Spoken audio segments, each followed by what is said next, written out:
for more.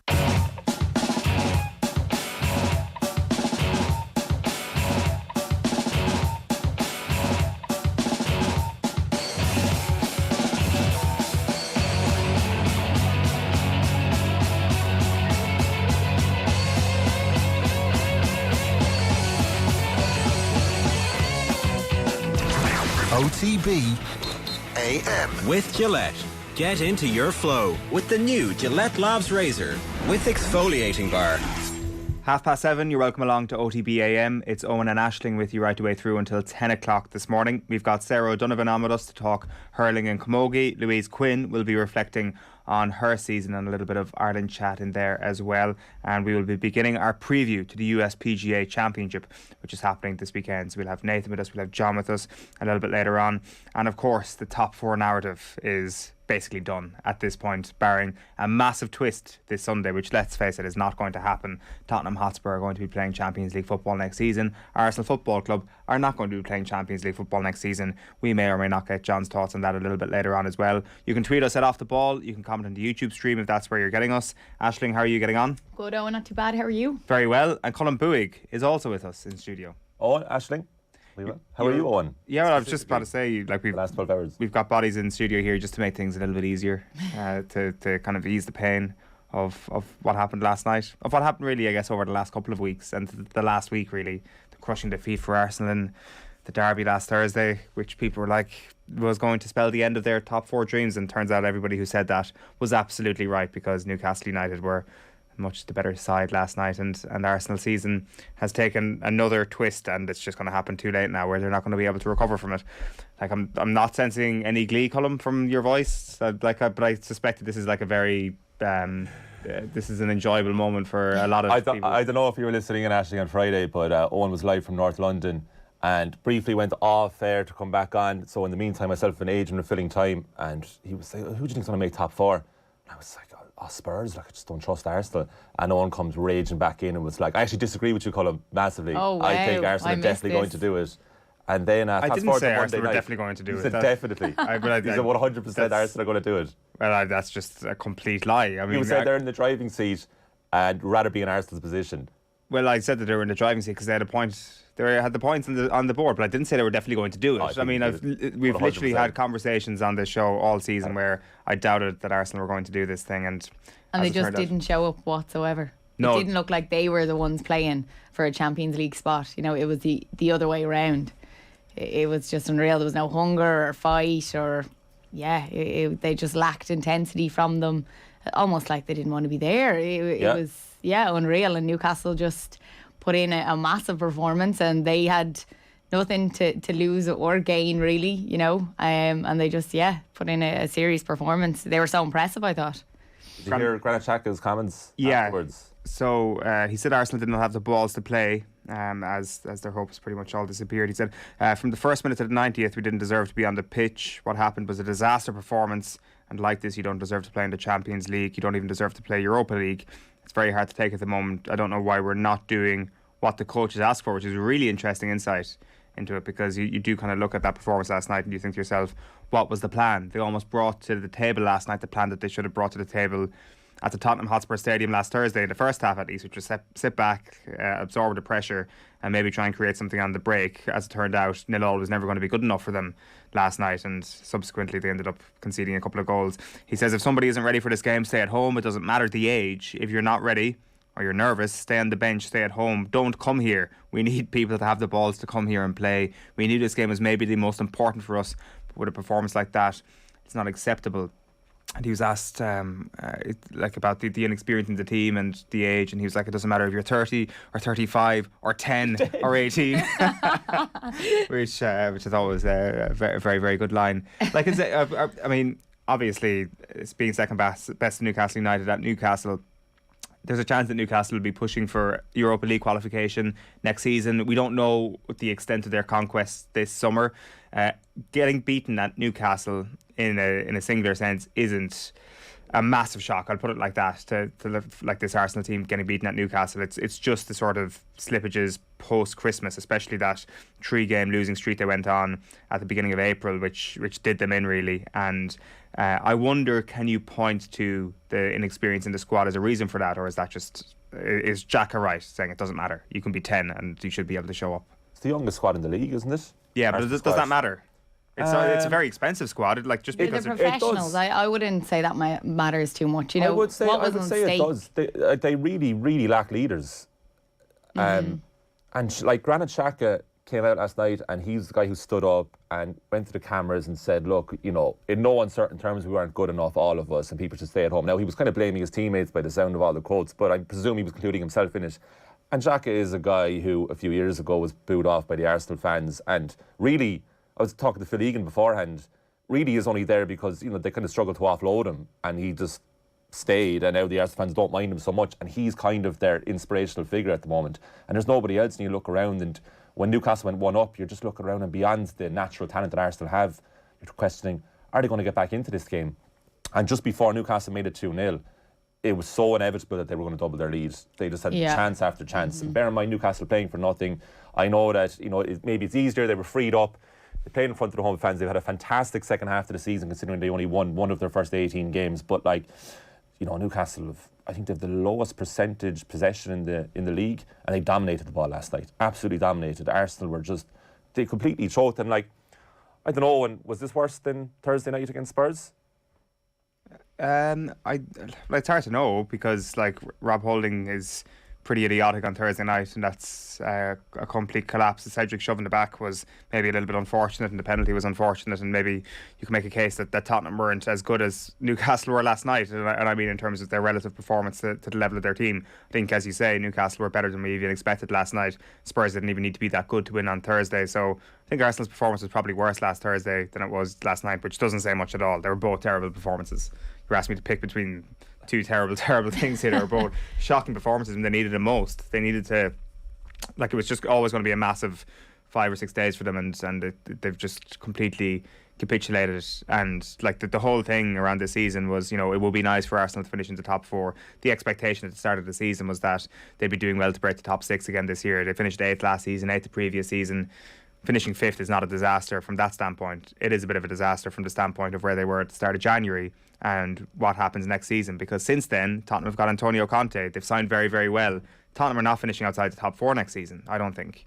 Chelsea probably aren't finishing outside the top 4 next season as long as they exist. That's the other thing here. Maybe Chelsea Football Club won't exist and Arsenal will get a top 4 place. We'll see how that sale and that takeover story goes over the next little while. But other than that, you can't see them finishing above Tottenham, Chelsea, and definitely not above the big 2. And then you've got the wild card that is Eric Ten Hag coming into Manchester United. So this year was a chaotic year. It was still a post-COVID bag of madness, and Arsenal sort of had a chance of sneaking in at the back post, figuratively speaking, to claim that last Champions League place and then build on that next year. And that's not going to happen. So it's a huge setback. Gary Neville said afterwards that he saw a similarity between last night and the Europa League final defeat for Manchester United last season. I'm not sure if I necessarily agree with that. I think it actually could be a bigger deal for Arsenal, because at least Manchester United had their Champions League place signed, sealed and delivered, right? I know a trophy was important for Solskjaer at that moment. Yeah, but the most important thing about winning the Europa League for me is to have something so big on the line and to not show up whatsoever. Yeah. Like, not even a performance. I mean, if you want to get some bit of positivity from it, I mean, technically it's progress for Arsenal. Yeah. You know, they weren't in Europe this season. They're in Europe next season. The problem You is still expect more. Yeah, but the Thursday, Sunday football will be the conundrum. But if they get Champions League next season, then it's a really nice bit of progress he's done. And he won the FA Cup 2 years ago. Then it would be a really good job that Arteta has done. But you just look at, there's so many flaws there, and it's like, you almost get bored of talking about Arsenal's flaws because they've repeated themselves since basically 2006. But like, never have I seen an Arsenal team that there's a lot of talent, but really lacks kind of galvanising figures. Like, Owen, who would you pick as your captain? Like, Xhaka came out last night, he spoke. Odegaard is the captain. Who would be your choice? Well, if you wanted to go purely on leader and that sort of notion, Kieran Tierney would be your guy, but he's not trustworthy. as much as I'd love Kieran Tierney, and I Not think he's trustworthy in what exactly way? fitness-wise. Fitness-wise, yeah. There is a school of thought out there that Arsenal should almost cut their losses with Kieran Tierney. Like, I mean, their season took a downturn as soon as he got injured, and the worst thing about it was that the injury was not surprising whatsoever. Thomas Partey got injured, I think in pretty much the exact same game. And in fairness, Arsenal did rebound after that. They went on that run of wins where they beat Chelsea and Manchester United, but like beating Chelsea and Manchester United after the Abramovich situation and Manchester United in 2022, maybe we kind of overstated just how important those wins were. When they played an actual good top team in Tottenham Hotspur, they got beaten. So, like, I mean, that's a roundabout way of answering your question. If you're just going on like character alone, Kieran Tierney is probably the guy you look at, but he's just been so untrustworthy with his level of fitness. So it's I will say, like, while the tone is negativity, I do think some perspective is required. Like Arteta and Edu, that phrase is trending on Twitter right now, and you don't need to be told what is being said about them. There's a lot of Arsenal fans out there who believe that Arteta and Edu should both be ejected from the club swiftly, but I think we need to.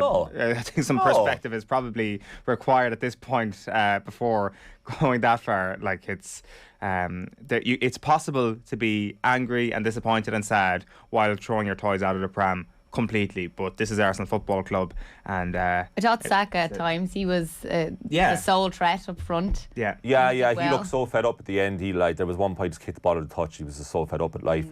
I think that the narrative would change around Arsenal this season if they had spread their form out a bit more, because they were fantastic like springtime, and also they were going about their business relatively quietly because Manchester United were stealing the limelight. It's such a mess there, and then you had like the Manchester City Liverpool title race, and there was loads of different narratives, and we'd be in here, and I'd be saying to you, like, it feels like Arsenal never play. It's like they play like every 7 or 10 days because they didn't have Europe, and it's only like this last week really that they've come back into it, and they had the 3 poor results in April. But if they had those 3 poor results back in November, there would have been a little mini crisis, and then if they replaced that form with the form that they had at winter time into spring, people be like, oh, Arsenal are doing really well under Arteta. This is nice progress into Europa League. It's just the way that it's capitulated at the end of the season, and we've had a few of these at Arsenal now. But I don't think it's that bad for them. It's technically progress. Loads of people, in our comments, not wanting to stick the boot in it all this morning. Patsy says, Arsenal fans I know saying, imagine Liverpool only win the Carabao Cup last week. It's just too funny. Dave Cos says, Owen's salty gunner tears incoming. I don't have any tears left to cry, to be honest with you. All the salt in my tear ducts have dried up after a decade to 15 years of just constant disappointment. Richard Redball says, journey to do a Mo Sislak and airlift Owen out of here. And Shane says, as bad as United have been this season, Arsenal are a close second. A close second? Really? I'm not sure about that. Are Manchester United still at the top wage bill in the Premier League? Or close to it? One of the top wage bills in the Premier League, finishing 6th. Arsenal, I think, are 5th when it comes to wage bill. That was pre-Aubameyang as well, and are finishing 5th. So, I mean, they've hit their level. No United. Jeez, no United. A close second, I think, season by Arsenal. I would agree, Colm, but Shane certainly thinks it is. Paul says, Jack's remarks considering his antics at Arsenal over the last few years. He's no leader and should look in the mirror. Feel bad for you, Owen, but chin up. Your club are better placed than Manchester United. Thank you, Paul. Positivity to start this morning, and it is 7:42 on this Tuesday morning. God, I was going to say like Wednesday or Thursday. It feels like a long week already. We've got a big show coming your way over the next little while. We've got a Whoop update coming your way in about 15 minutes time with Adrian Barry, who's going to join us to talk about his transformation into Michael Phelps. Sarah O'Donovan is going to be with us at 8:10 to talk all things Cork. We'll talk about the rest of the Munster Hurling Championship as well, and a bit on the Camogie too. The sports page is coming your way at 8:20. After that then, Louise Quinn will be on the line to chat to us about her season. Nathan Murphy will be with us after 9 o'clock. And then from 9:30, we've got some more reaction from last night's show. Right, before we get into a couple of other things, just to tell you to celebrate bringing the football pod on the road, we are giving you the chance to win 2 tickets to join Tommy Rooney, Paddy Andrews, James O'Donoghue and special guests at the Royal Theatre Castle Bar. All you have to do to be in with a chance to win is tell us who this mystery voice is. We do not have a mystery voice. We will get you that later on. We do have a mystery voice. Let's hear who it is. We're just looking really forward now to the 25th of May and meeting the winners of Wexford and Louth. Yeah, so who is that? Comment your answer on our live YouTube stream right now, or tag us with your answer on Twitter. We are at Off the Ball. So that's the football pod coming your way at Castle Bar very, very shortly indeed. Right. it wasn't just about the top 4 race this week. You've obviously got Liverpool playing this week, but of course Scottish football is in the limelight this week because tomorrow night Rangers are in a Europa League final, and to mark this occasion we here on OTB AM are picking our top 3 Celtic players of the season. Aisling O'Reilly is in studio. A great season for Celtic overall. Are you going to watch tomorrow night? Yeah, of course I'll watch it. Yeah, absolutely. They put in really good performances away from the Scottish League. Some of their best performances. Surprising at times how good they were, to be honest. But I'll be watching, and I hope they come away with a loss. So is this really? Genuinely, are you going to be following Eintracht Frankfurt? Yes, Right. I hope Frankfurt do a job. Yes. Would it not be great for Scottish football, flying the flag? A European winner No, Colin. for a league much maligned by those who don't follow it. It's a fantastic occasion. Absolutely not. No, that's not how it works. Well, not for me anyway. Really? No. Why would I want to see them win? No chance. There are They'll be down absolute the road from you. rivals. Nobody wants to see that. It's just no. Are you going to be supporting Liverpool in the Champions League final? Absolutely Exactly. not. But Yeah. that's different. How is it It's the different, promotion Colin? of the English game, Colin. Because No, how is it different? Great It's league. different, right? Go ahead. I have no affiliation with Liverpool, right? Really, they're all the way over there, right? But you're like Rangers, like they're in your town, like they're in Glasgow, do you know? They're there. Even right next more to you. reason. Yeah, so they're your neighbours, like. Do you know, you have to if face I them. live in You have to Glasgow. face them Thursday morning, being like, you know, geez, what about last night? You know, I don't have to go near Liverpool, right? So I'm happy for them to lose, but for you, you have to like, you know, you're a Celtic fan living in Glasgow. This is in theory, obviously. Okay. Ashing doesn't live in Glasgow. This is in Thinking, theory, what's right? this? This is in theory. But then you get up the next day and you're like, oh, how about last night, lads? You know, you have to spend the whole day with the Rangers fans. You know, That's you'd the be whole mixing with point. Glasgow. That's why you want them to lose. No, You're gonna you spend want the to whole day live in with them. harmony. Do you think if it was flipped that the Rangers fans would be happy for Celtic to What win? we'll do, we'll get a Rangers fan in. Yeah. We'll ask them, right? We'll Please go do. back to 2004 or 2003, the UEFA Cup final, Celtic Porto, and be like, would you like Celtic to win? And you know what? Some of them might say yes. I'd be very surprised. Some of them Yes, might I say would. no. To be quite honest. So your top 3 Celtic players of the season. Do you want to take us through this number 3 to 1? Yeah, it's really tough, and it's all new signings. There was a few close calls. I had Abada. He was nearly in there. He just won Young Player of the Year. A massive player for Celtic. We're going to see a lot from him. Giakoumakis, he was the top goal scorer in the Scottish League. Unbelievable. It took him a little bit of time to hit form, but once he did, he was incredible the whole season. Then you had Juranovic, Croatian right back. His pace, his quality on the ball, just exceptional. So all these players were so close. It was hard to pick it. Atata, Maeda, Jota as well. He's only 22, a lot of skill. His end product has been exceptional. Definitely a player that I think is going to go to the top, really. So we'll definitely watch out for him. But if I had to do my top 3 from 3 to 1, Kyogo was number 3.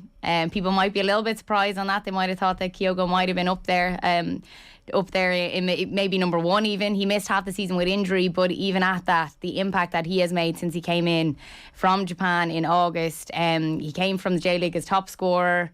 His movement is so impressive about him, making the runs in behind defenders, constantly keeping defenders on their toes. And some of his goals have just been incredible. Just last weekend against Motherwell, he scored twice, and one he caught it on the volley. He didn't even look.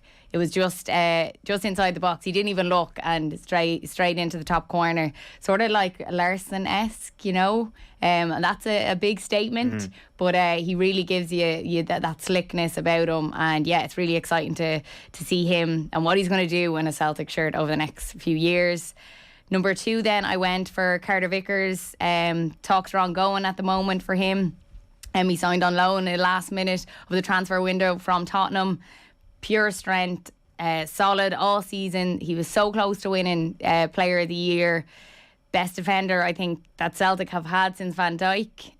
You know, and look at Van Dijk, that's a big statement too. You could see what sort of player he was, what he's gone on to do, what he's done at Liverpool. So yeah, Carter Vickers has been immense, really solid, really influential in the team as a whole.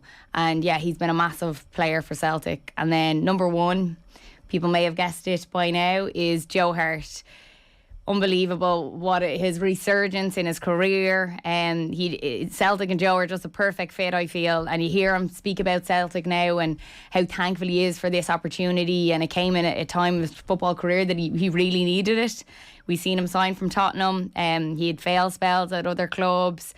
And yeah, it's just immense to see what he's done. Like, he spoke at the very start that he just needed a bit of love. He needed a manager to believe in him, and he feels that he got that from Ange, and he means a lot, I think, to the Celtic fans. He's a pure leader. You can see that from obviously on the pitch, but even when he speaks, and a lot of the players talk about him in the dressing room as well, and the impact that he's made that way. So my number one would be Joe Hart. Do you know when he signed, do you remember being excited or thinking, oh, you know, he's probably just going to be on the bench, or he might play a bit here and there? Because the articles written about Joe Hart before the Celtic move was like, this guy's finishing a sad demise and the rapid demise of Joe Hart. He was a figure of fun. Absolutely, 100%, because his peak was Euro 2012, right up until that penalty shootout against Italy when Andre Pirlo made a mockery of him. And then, you know, very gradually went down. He was a brilliant goalkeeper for Manchester City and England for a long time. And then Pep Guardiola came in and straight away was like, no chance. And the gradual decline, and then I think playing against, was it Marine in the FA Cup for Spurs, was, you know, one of his only appearances for a long, long time, and then on the bench at Burnley. So when he went to Celtic, I was like, why are Celtic going for him? Yeah. But he's really been that brilliant, is he? And the Celtic fans He really has, and I suppose there was a bit of uncertainty. You know, you didn't know what to expect, and of course you read all this, you'd seen what he had done, but you could see the type of player he could be. Yeah. And then when you heard him speak, that he needed a bit of love was his words. You know, he actually needed that bit of belief in it. It just shows you what, like, a lack of confidence can do to a player. Yeah. And that if you do get that buy-in from a manager to really believe, look, you know, we'll put the effort in with you, obviously the time, the training, all of that. And psychologically, I'm sure as a goalkeeper, that's massive. So he obviously got that from Ange and from the whole team in Celtic. And he is the most important player. Really? He really is, because, as I said, like, not even just on the pitch, like, his performances have been exceptional. He's kept them in games, but he's really a leader. And you can hear him speaking afterwards, how the other players speak about him. You know, he is that influential player that Celtic really needed. Yeah, and on the pitch then, does he have the ability to play out from the back? Because I know that was Pep Guardiola's big concern with him and why he left. Does Ange Postecoglou have him playing out from the back, or is he more traditional long ball? Is he able to mix it up? Like, with he does feet? mix it up, yeah. He does do the long ball, but he definitely mixes it up, which works well for Carter Vickers. The both of them sort of team up well together.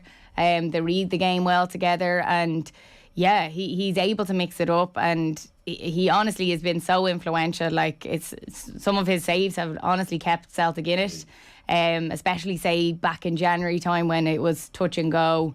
We're still chasing Rangers at that point, and he was probably a key figure to really keep things ticking along. Yeah. What is your expectation / you know, hope next season for Celtic? Like, is it all resting on what happens in Europe and trying to get back to creating those famous nights at Celtic again, or can they do something, like, given the base that Rangers have now found? Say if they win tomorrow night and all of a sudden beating Rangers in the league again next season, is that enough? I think to kick on, yes, you want to continue to beat Rangers, but also, Colm's laughing, but also, you know, Champions League is where they want to make an impact. I think Ange is a top manager. He deserves to be in the top leagues, showing his class. So I do think that's where they want to be. They want to make an impact. And the signings that he has made, like, they are superstar players. I said it to Ger a few days ago. They're superstar players that have came in on a budget and made such an impact. And they just need to get that cohesiveness together. They have it already, but it just consistently, game after game, if they can just get that to click completely. And he has obviously a few more signings to make. Hopefully we will see that too. So yeah, I think they'll want to make an impact in Europe for sure, and then continue to dominate in the Scottish League. You know, see back to back. What's making the job Giovanni Van Bronckhorst has done at Rangers? Yeah, I was unsure, I suppose, when Gerrard left, what was going to happen. You know, nearly thought it might upset the season a little bit. I was sort of happy about that, thinking, okay, you know, a new manager halfway, you know, definitely will see a bit of an upset here. And wow, they obviously buy into what he's saying. Yeah. Morelos has been out injured, which has been sort of their key man up front, and still they're putting on these unbelievable performances, and they have been playing really, really well. Look, they're not where they are for no reason. Yeah. You know, they have been impressive at times, and yeah, it looks like he's been a good fit. There's two brilliant managers in the league now, managing both sides. Like, and you know, all jokes aside, with the European fandom and like supporting Rangers, obviously not going to happen. It's the most bitter rivalry I can think of in this side of the world. But like, the rivalry's always been there. But it feels like, to me, looking from the outside in and not following the Scottish League every week, is that like the football is also reaching a level that's getting higher and higher because the coaching is improving and the players are buying into the coaching of both coaches, the standard of them. Definitely, and if you see the likes of Jota, Kyogo, Maeda, who've made massive impacts coming to the club, but the type of players that they are, you know, that highlights the Scottish League again. Like, we've seen it, I suppose, with the likes I've mentioned, Larson. Like, you know, people took notice. Yeah. And Jota is this type of player. Kyogo is this type of player. And you need these players to play in the league for people to take notice. So I definitely think it's going to only keep growing. You know, it's at a good point now. You know, I do feel, yes, people say it's a two-horse race, but, you know, it is at a good point and it's exciting. And I suppose that rivalry is what drives it. You know, it's when those two teams meet, it's massive and there's never that much between them. And that rivalry is unbelievable. Yeah. You know, when you come to that Glasgow Derby day, it's immense to see. But yeah. Clearly not in Colm's eyes. I mean, this is a rivalry that one group of fans should feel happy for the other, which of course all terrible rivalries. Can they put it all aside? Yeah. Been a bit of a reaction to that question, needless to say. Shane's been in touch just on the footballing point, first of all, saying Celtic's recruitment has been off the charts impressive, and getting a manager from the J-League ended up being such a smart decision when most doubted it, and a lot did doubt it at the time. Joseph says, the only reason I would back Rangers is that the club had historical links to my favourite club, Chelsea. And then we get into the fandom thing. John says, Celtic fandom definitely increases the further up the country you go. Colm being the most detached down in Cork from Celtic. That is, John, that's nonsense. That's nonsense, John. I was a huge Celtic fan when I was growing up. Genuinely, massive Celtic fan in the Martin O'Neill days. Yeah. I was obsessed with Celtic. I watched their, was it 2000-2001 season, O'Neill's first in charge when they won the treble. I watched that VHS so much the VHS broke. Like, I knew every game off by heart. That was the year that Henrik Larsson started with the dreadlocks and shaved his head, and then just somehow just became even better. And I remember that team, they played the 5-3-2 system, which was quite rare enough in British football at the time, way ahead of their time. And then that team reached the zenith by reaching the UEFA Cup final. I loved that Celtic side, loved it. John Hartson. Yeah, it was on RT2 then, the games, weren't they? That's how I started to follow Celtic. The European games. I remember coming in before, like, whatever age I was, going to bed, we were able to watch the games. So everyone was sitting around watching the telly, but you can't watch them as easy now. Paul Lambert coming back from Borussia Dortmund, lording it in midfield, Stilian Petrov, what a player. And then you had Didier Gath on the right wing back. Alan Thompson left wing, that's all coming back. Yeah, that was an unbelievable side. I love that Celtic side. My uncle from Clare, also named called massive Celtic fan in like Celtic Supporters Club. And then for whatever reason, mid-2000s, O'Neill left, Gordon Strachan came in, Roy Keane signed, but I just kind of lost interest. I felt the league wasn't as competitive gradually, and I suppose Celtic lost the star quality, and then I suppose I just more focused on the Premier League side of things. But this team now for Celtic gives me vibes of that team. Right, yeah. It really does. So it's time to get back on the bandwagon, Colm. Okay, I'll give next season a go. Patrick has been in touch to say, for someone to ask what a Celtic supporter hoped for a Rangers victory for the good of the Scottish League is truly ludicrous, and his journalistic credentials should be rescinded. Patrick, but have you not listened to his bit about the VHS there, that he's surely got his journalistic credentials back after that? Thinking like that, like, we're going to go nowhere with that closed-minded thinking, do you know? I'm with Patrick. Couple of other comments coming in, which we'll get to in just a moment. Colm, before we let you go, just very quickly, it's a big weekend for you. It's start of summer Grand Slam season. It is. We're going to have a lot of tennis on this show, as Colm will force us to talk about. To be fair, I'm excited for the French Open. I know you're excited. We've got a wunderkind for comedic purposes. He said that who's going to come in and dominate men's tennis for a start, which is what we're looking for, right? Yeah. No, I know people are like, oh, tennis, but honest to God, when this gets going, people are like, oh yeah, the French Open's actually really interesting. So we'll do a longer preview on Friday because it starts on Sunday. The draw's on Thursday, but yeah, it is. It's shaping up to genuinely be very interesting. Novak Djokovic won the Italian Open last week. I would have him as the favourite. Then we talked about Carlos Alcaraz last week, who dominated Nadal and Djokovic, made history by beating them back-to-back on clay. Best player in the world at the moment in current form. Rafael Nadal, of course, king of clay at the French Open, did lose the semi-final last year to Djokovic in a classic.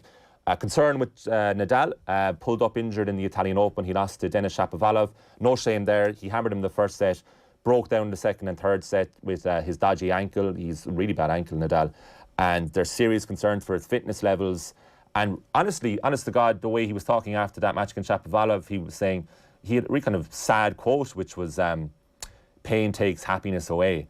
and he has to live with this constant pain in his ankle. He said, look, it's no problem, I can play the matches, but he was kind of talking as if retirement isn't too far away for Nadal, which is inevitable anyway. He's in his mid-30s. He's won the most Grand Slams of all time at the time of speaking, but I don't feel he's going to win this French Open. I think it'll be Djokovic or Alcaraz, but Nadal, like, nobody backed Nadal to win the Australian Open, and he did.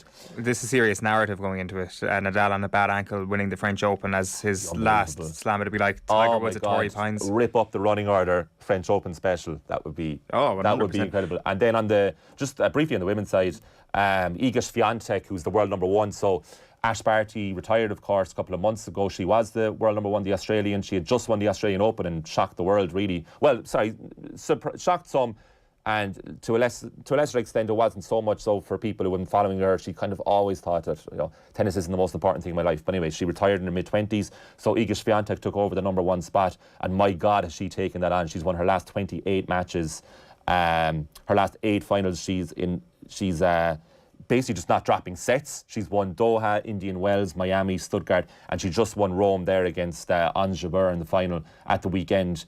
When you're talking about contenders for the French Open, on the men's side we just talked about it, it's between 3. On the women's side, it's Iga Swiatek and the rest. Right. And the women's side has never been more talented in terms of the array of talent. There's not like a dominant 2 or 3. They're genuinely the top 20 to 30 players in the world. Any of them could win the French Open. You wouldn't be surprised. But with Swiatek and the form that she's in, it would be like a genuine shock if she didn't win this French Open. And I'm saying that before it's even started. The only way she won't win it is if she gets injured, because her form is imperious. It's intimidating for everybody else. She is just annihilating everyone. The scary thing is she's only 20, and the scarier thing is she's already won the French Open. She won it in 2020. She beat Sophia Kenin in the final.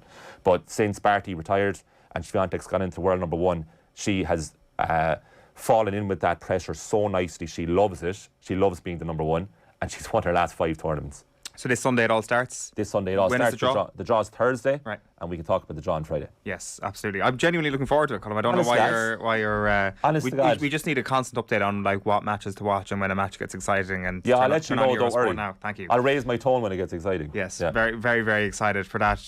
By the way, in better news for Colm, his days is getting better and better over the last couple of minutes. CS has been in touch to say, not that ludicrous. If Scotland wants its automatic place in the group stages back, the coefficient needs to rise. Rangers winning the Europa League helps this, benefiting Celtic eventually. CS, I've always said it about CS. An open mind, if ever there was one. All right, it is a minute past 8. You're with us here on OTB AM, and Team OTB are taking on TriAthy this June. It's all in partnership with Whoop, the personalised digital fitness and health coach that helps you unlock your inner potential. See whoop.com for more. Aisling O'Reilly, you are taking part in it, and Team OTB's number 1 swimmer, Adrian Barry, is also showing off his skills on the day. Adrian, good morning to you. Nice to get a bit of positive PR on a Tuesday morning. Morning, guys. You are an amazing swimmer. And this, I have to say, up to a few minutes ago when I turned this on, I was expecting an onslaught from Gilroy. This is quite the start to the day. Yeah, well, that was just an introduction for you to tell us how good you are at swimming, which you haven't done yet. So go ahead.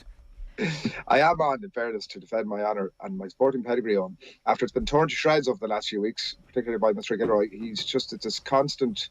It's a campaign almost at this point. Full pep, nearly, is what I think. He's gone full pep. Everybody's against us. The media's against us. These Why? People What's he been saying? For us. people who didn't catch it last week, what's he been saying? He had smack talk with you on during the week where he was saying that it's only a 250 metre swim, and he doubled down on it. Then he, the race director on Friday's PM show, and he doubled down on it there. He was like, what's this guy doing? 250 metres down swim. He'll be bobbing along like a cork. To which the race director just went, yeah, pretty much that's kind of what's going to go on. But it isn't that straightforward. I'm definitely not OTB's number 1 swimmer, but that's myself and Joe Malloy, obviously. And we have pedigree in this area, and you've stood up for us in the past. Myself and Joe have pedigree in this area. We took to the treacherous waters of whatever it is down that part of the world, is St. George's Channel, to swim. I think it was like 4.5 kilometres at that time. Something roughly around those kind of measurements. You're doing the swim as well, Aisling? I am, yeah. Just the swim? No. I'm doing the full triathlon, thing. yeah. So how easy is it to do what Adrian is doing? Well, it actually isn't that easy. I was a bit naive I got into the pool probably about 2 weeks ago now for the first time in years. You know, other times that I've been in, I might have just did a breaststroke, didn't really do too much. But actually getting in and knowing that I have to, you know, be able to complete a certain amount of laps in a certain amount of time, or, you know, wow, I did 2 lengths and I stopped. I was like, oh God, right, this is actually pretty tough, you know, because it doesn't matter how fit you are, it's the breathing. You have to have that breathing technique, and if you don't have that, you can't breathe, so you can't complete the lengths. And obviously your arms as well, it's a different type of fitness, so I was finding that tough. So it is tough, but I'm a few weeks in now to practicing my swimming, and if Adrian says that he is an elite swimmer, that he says he is, then I just don't understand then how you can't get out and get on the bike for, what do we have, 20 kilometres on the bike then? Yeah. So yeah, I just think it's very possible. Adrian, the campaign of slander continues. It continues. The reasons for that will all become obvious, but I can't do the run for sure, Aisling. That's one thing that is definitely, I sort of bullheadedly thought I can do that thing. What distance is the run? The 4K. 4K, I thought I could definitely do that. And I've had long consultations with my S&C team over the last few weeks, Aisling, and they're just really advising me against it. So my treatment is ongoing. The road to recovery is long, but it is a road that I'm only going one direction on. I had acupuncture actually in my knees last week, which was a new experience for me. What was that like? It was a bit weird on, yeah. I had it a couple of weeks previously where he just put sort of 2 needles in, and I was like, I got a bit too cocky with it. I was like, I didn't even feel that. That was cool. It's hard to know like exactly how much benefit you get out of it. But he was like, all right, cool. And then he put in 7 needles, and I could feel plenty of them. Oh, and what's the issue? What's the problem with your knee? Old age? Patellar tendinopathy. Oh, okay. Which basically means that the tendon that links your shin bone to your knee, in my case, it's chronic and it's very badly frayed. And that's the bad news. And I haven't touched it for like 15 or 20 years, knowing there was something up. And then just recently it was like, oh God, I can't ignore this anymore. Went to get it seen to, got it diagnosed. And it's the good news, it's all fixable. So, but it just takes... There's about an hour of a routine that you have to do every second day, and it is tedious and it's hard. And for somebody who is lacking in any basic fitness like myself, it is an absolute. Why are you torture. laughing on? I'm sorry, Adrian. I'm just saying to anybody who woke up this morning and who was hoping for some good quality sports radio content, you are welcome. No, I feel bad now. I'm calling him out. That sounds really tough. Yeah, fair, absolutely. Yeah. Very, very bad. And for Thanks, Aisling. You're the only one giving me any sympathy here. It is a torture, but like, look, I don't want to be, like Eoin said, sort of bringing people down on Tuesday morning. That's what it is. I just get on with it. That's the sort of athlete I am. I don't sort of moan about it. I ask the question. I try to answer it honestly, Eoin. Yeah, fair play. So TriAthy, I assume we're going to have plenty more updates as the weeks go on. It's all in partnership with Whoop, the personalised digital fitness and health coach that helps you unlock your inner potential. See whoop.com for more. We actually had the both of you on to preview the Leinster football final until results turned the other way at the weekend, so it's disappointing it's not going to be Meath against Westmeath in this year's final. Adrian, I might just kick this off with you. At the start, you were at Croke Park on Sunday. I think there's been a lot said about the atmosphere that was in the stadium. Were you similarly in the demise of the whole thing? Not really, to be honest. Like, I was there. I brought the 2 kids along, 5-year-old and 3-year-old, and I met up with a couple of mates, and they had their kids. And we got good seats. You had to wait a little bit earlier in the week. If you were well planned out and you were getting your tickets early in the week, it seemed like they were probably up in the corners. Like, I know Anthony was on yesterday talking about the Davin stand, and it seemed like maybe earlier in the week that's where they were. But I held off in the hope that they'd sell out those segments and start moving it back around, which they did. And so we ended up sort of about 2/3 of the way up in the Cusack stand. It's all that side that they sell kids tickets for and concession tickets. So it will be along there. You won't ever get tickets, I don't think, anyway, for the Hogan stand with kids. So that was it on that side. And then, yeah, like I know that obviously he was talking about the lack of chips and all that stuff. We had plenty of chips, I have to say. Maybe we filled our boots too much and left Moisey a bit short. But and then the other thing was just about the atmosphere. Like, look, it is a weird one. And, if I was going there with my mates, I probably would have had a slightly different experience. Like, the kids that I was with couldn't care less if that stadium was full or there was 10,000. And that's not a barometer of anything other than to say it definitely didn't affect the kids' enjoyment of it, because it didn't matter to them. Like, the top tier in the Hogan is not sold out. They don't care about that. There's like tens of thousands. As far as they're concerned, there is an unbelievable throng of people the size of which they've never seen before. Tens of thousands of people around them, and they enjoyed it so much as a 5 and a 3-year-old do. They're obviously only sort of half interested in the game, and we were all obviously cheering on Westmeath in the first game. and we were obviously just within a kick of Kildare. Is that how we want to analyse that game? And then I obviously the two of them are dubs, so they enjoyed the second. Well, we left at half time the second game because I felt that having knocked a game and a half out of it with a 5 and a 3-year-old was doing really well.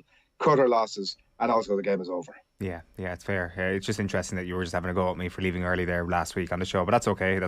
Even the best people do it. Aisling, I know you were up at Monaghan Derry, so you probably didn't get a chance to watch the full Meath game back. I'm sure you will get around to doing that at some point to try and enjoy those 70 minutes. Yeah, I was watching highlights yesterday, and it was just so dead. I don't know why it was in Croke Park in the first place. I think more should have been done about that. They should have put up a bit more of a fight. It probably would have added to it all, because I think Meath, from the minute the ball was thrown in, they just had no fight, no hunger. It was just so disappointing. They were bet before it started, it seemed. And I think a lot of questions now are going to be asked of where we are, because before this, I suppose you had that bit of hope. I was doing the Vox Pop, I was out meeting the fans, and there was some that had a bit of hope that, they might run them close, or, this is the time. If there's a time to beat Dublin, it's now. Obviously, we've seen that it's not the time to beat Dublin, because they, as we heard yesterday, they haven't gone anywhere. But it was just so disappointing on the Meath front. And we have the players, we do have such talent within Meath. It's just the cohesiveness and not playing as one, it seems to be an issue. I don't know who's to blame. It just feels that we're going around in circles for 10 years now. We're craving these big days, even one big result, big moment, but we just haven't had it. So it's you're just in limbo as to where we go from here. The qualifier draw as well, it's hard to see a draw that would be favourable for me, just given the fact that there won't be any gimmies because of the Tailteann Cup, which I assume, Adrian, just before we let you go, is something that you're favouring Westmeath to win. I wouldn't favour them to win. They obviously, the early goal against Kildare, you went in with no expectation at all, and suddenly you're like, oh, hang on a second here, because there's probably not going to be a huge amount between them at the end of the game, and you got a bit excited about it. But I felt that Westmeath were naive in so many ways. They were, in a way that even there will be good teams in the Tailteann Cup that will threaten stuff. They weren't. Every Westmeath kick-out was a 50-50 ball. They were not able to secure their own ball, and every Kildare kick-out was clean to a Kildare player. Now, that's not something that takes a huge amount of skill. So I don't understand why there was a shortcoming on that side. And if they had tightened up a few bits and pieces like that, they might have run it close. I also felt that maybe Kildare, and I hope for their sake that they were playing a bit within themselves, because if Kildare play the way they played against Westmeath, Dublin will do what they did to Meath. But in terms of the Tailteann Cup, they'll give it a good run. I expect them to be in the last four of it probably. They should certainly be have that expectation, and on a good day could easily win it. They're certainly going after it anyway. Dara's been in touch to say Adrian Barry is never more excited than about mentioning his many ailments, which is very, very true. I'm excited as well. The excitement is contagious. Adrian, take care at that knee. We'll chat to you soon. Cheers.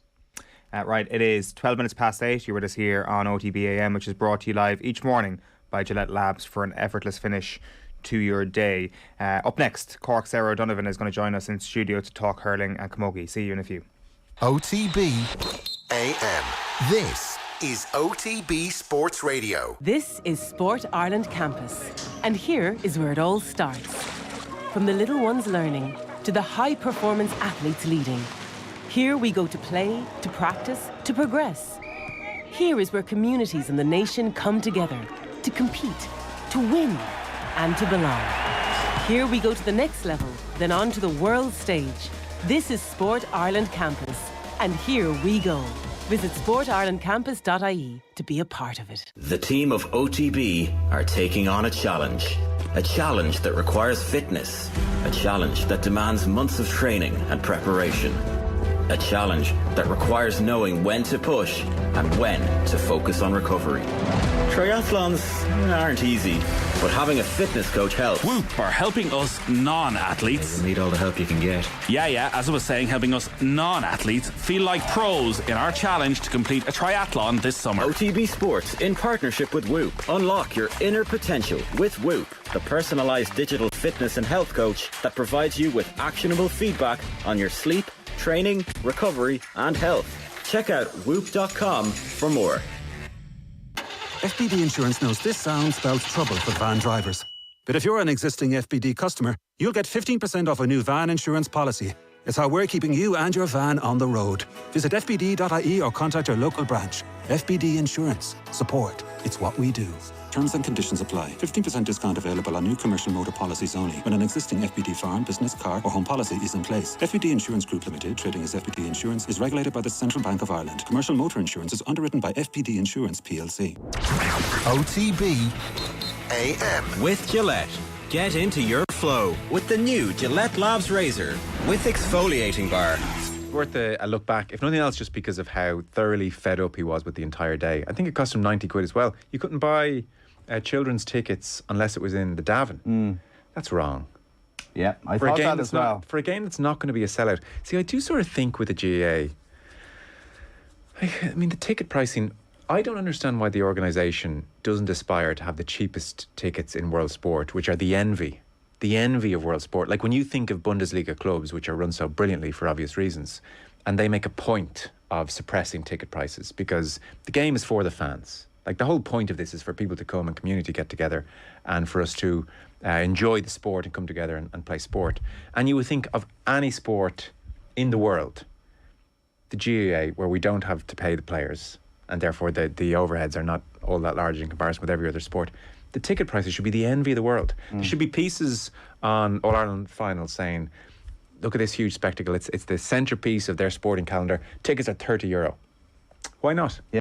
Yeah, that was last night's news round. You can catch that back on the OTB Sports app or on our YouTube as well if you want to watch the whole thing back. Sarah O'Donovan is here. How are you getting on? I'm delighted to say that I have good news to report about Cork Hurling. Cork Hurling is back. Cork City, we understand, is also back.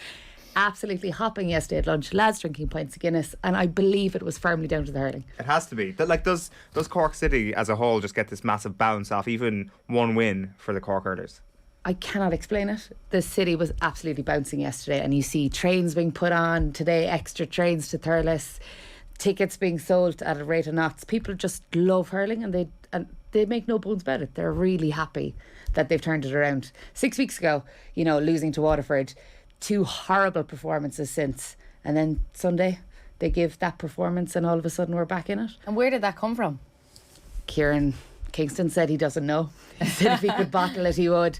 Nobody knows, but it was just the likes of Conor Lehan really epitomised the performance, getting back, getting the hook on, a real urgency to get back. The likes of Mark Coleman, like pacing, pelting back to get ball to kind of support their team. And Patrick Collins didn't look exposed the last day.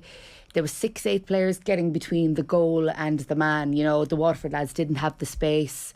Then the half-forward line, Seamus Harnedy, 5 points. He's immense. Yeah, I loved his interview after because that's, I know Nathan Murphy was asking me about Corkness and like Seamus Harnedy being like, how dare ye consider that we were outsiders? Like, that's Corkness after 3 horrible performances to come back with that kind of response. It does suggest that maybe all the negativity around them was something that they did tap into, that they read, that they listened to and channeled it into something positive at the weekend. You'd hope so, because all anyone is looking for is the level of work rate and the commitment that other teams regularly show. Like Kilkenny continuously show work rate even if the performances aren't technically good enough to win games. Nobody questions that, but with Cork it's always technically good enough but don't have the heart, don't have the commitment. And at a certain point you have to go, right, why am I here? Why am I turning in the process continuously? Why aren't I showing up on the day? And I suppose for Cork fans to see that finally on Sunday was due time. Go ahead. I was just thinking, when we all had them as All-Ireland contenders. So then when we first seen these performances over the last few weeks, you're wondering what's going on here. It's not that they don't have the talent or, the management there. Like they have it all, but it's just not clicking. So sometimes, as Eoin said, when you have these defeats and people are putting them down and, you get that bit of hunger and fight in you to say, look, we need to sort this out, because they can do it. They prove time and time again. Last chance saloon again, though, for the likes of Conor Lehan. He was out of the panel last year, brought back into the panel this year. That game was a do or die game for him, and he stood up again. He's like Lazarus. He just won't go away, So certainly for a couple of players like that, I think, who felt another straight poor performance would have been the end of them, and they weren't coming back from that. So certainly last 70 minutes and they put it all on the line. There was a switch in the game plan most obviously as well, just a very simple, direct style that I think the opposite of that was highlighted so much, especially in the Limerick game on the first weekend of the Munster Hurling Championship. Like, is that the new Cork now? Is it just, did they really feel that the first couple of weeks just didn't work, and now they've just thrown the baby out with the bathwater, tactically anyway, and it's worked? Yeah, well, look, Liam Cahill said afterwards that Waterford weren't direct enough, and that's why the likes of Desi Hutchinson didn't get on ball. So Cork flipped it. Waterford were incredibly direct in the league final, got loads of scores out of it. Cork did the same. Alan Connolly is so robust inside there. He's so hard to manage. Why wouldn't you give him ball?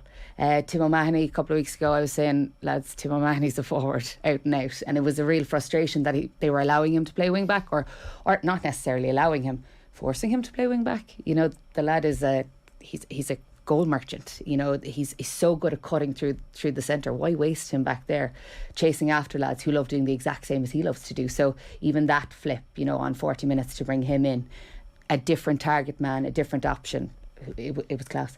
Like, I find this really interesting now because, as Aisling said, this is a team that got an All-Ireland final last year. This is a team that was in the league final.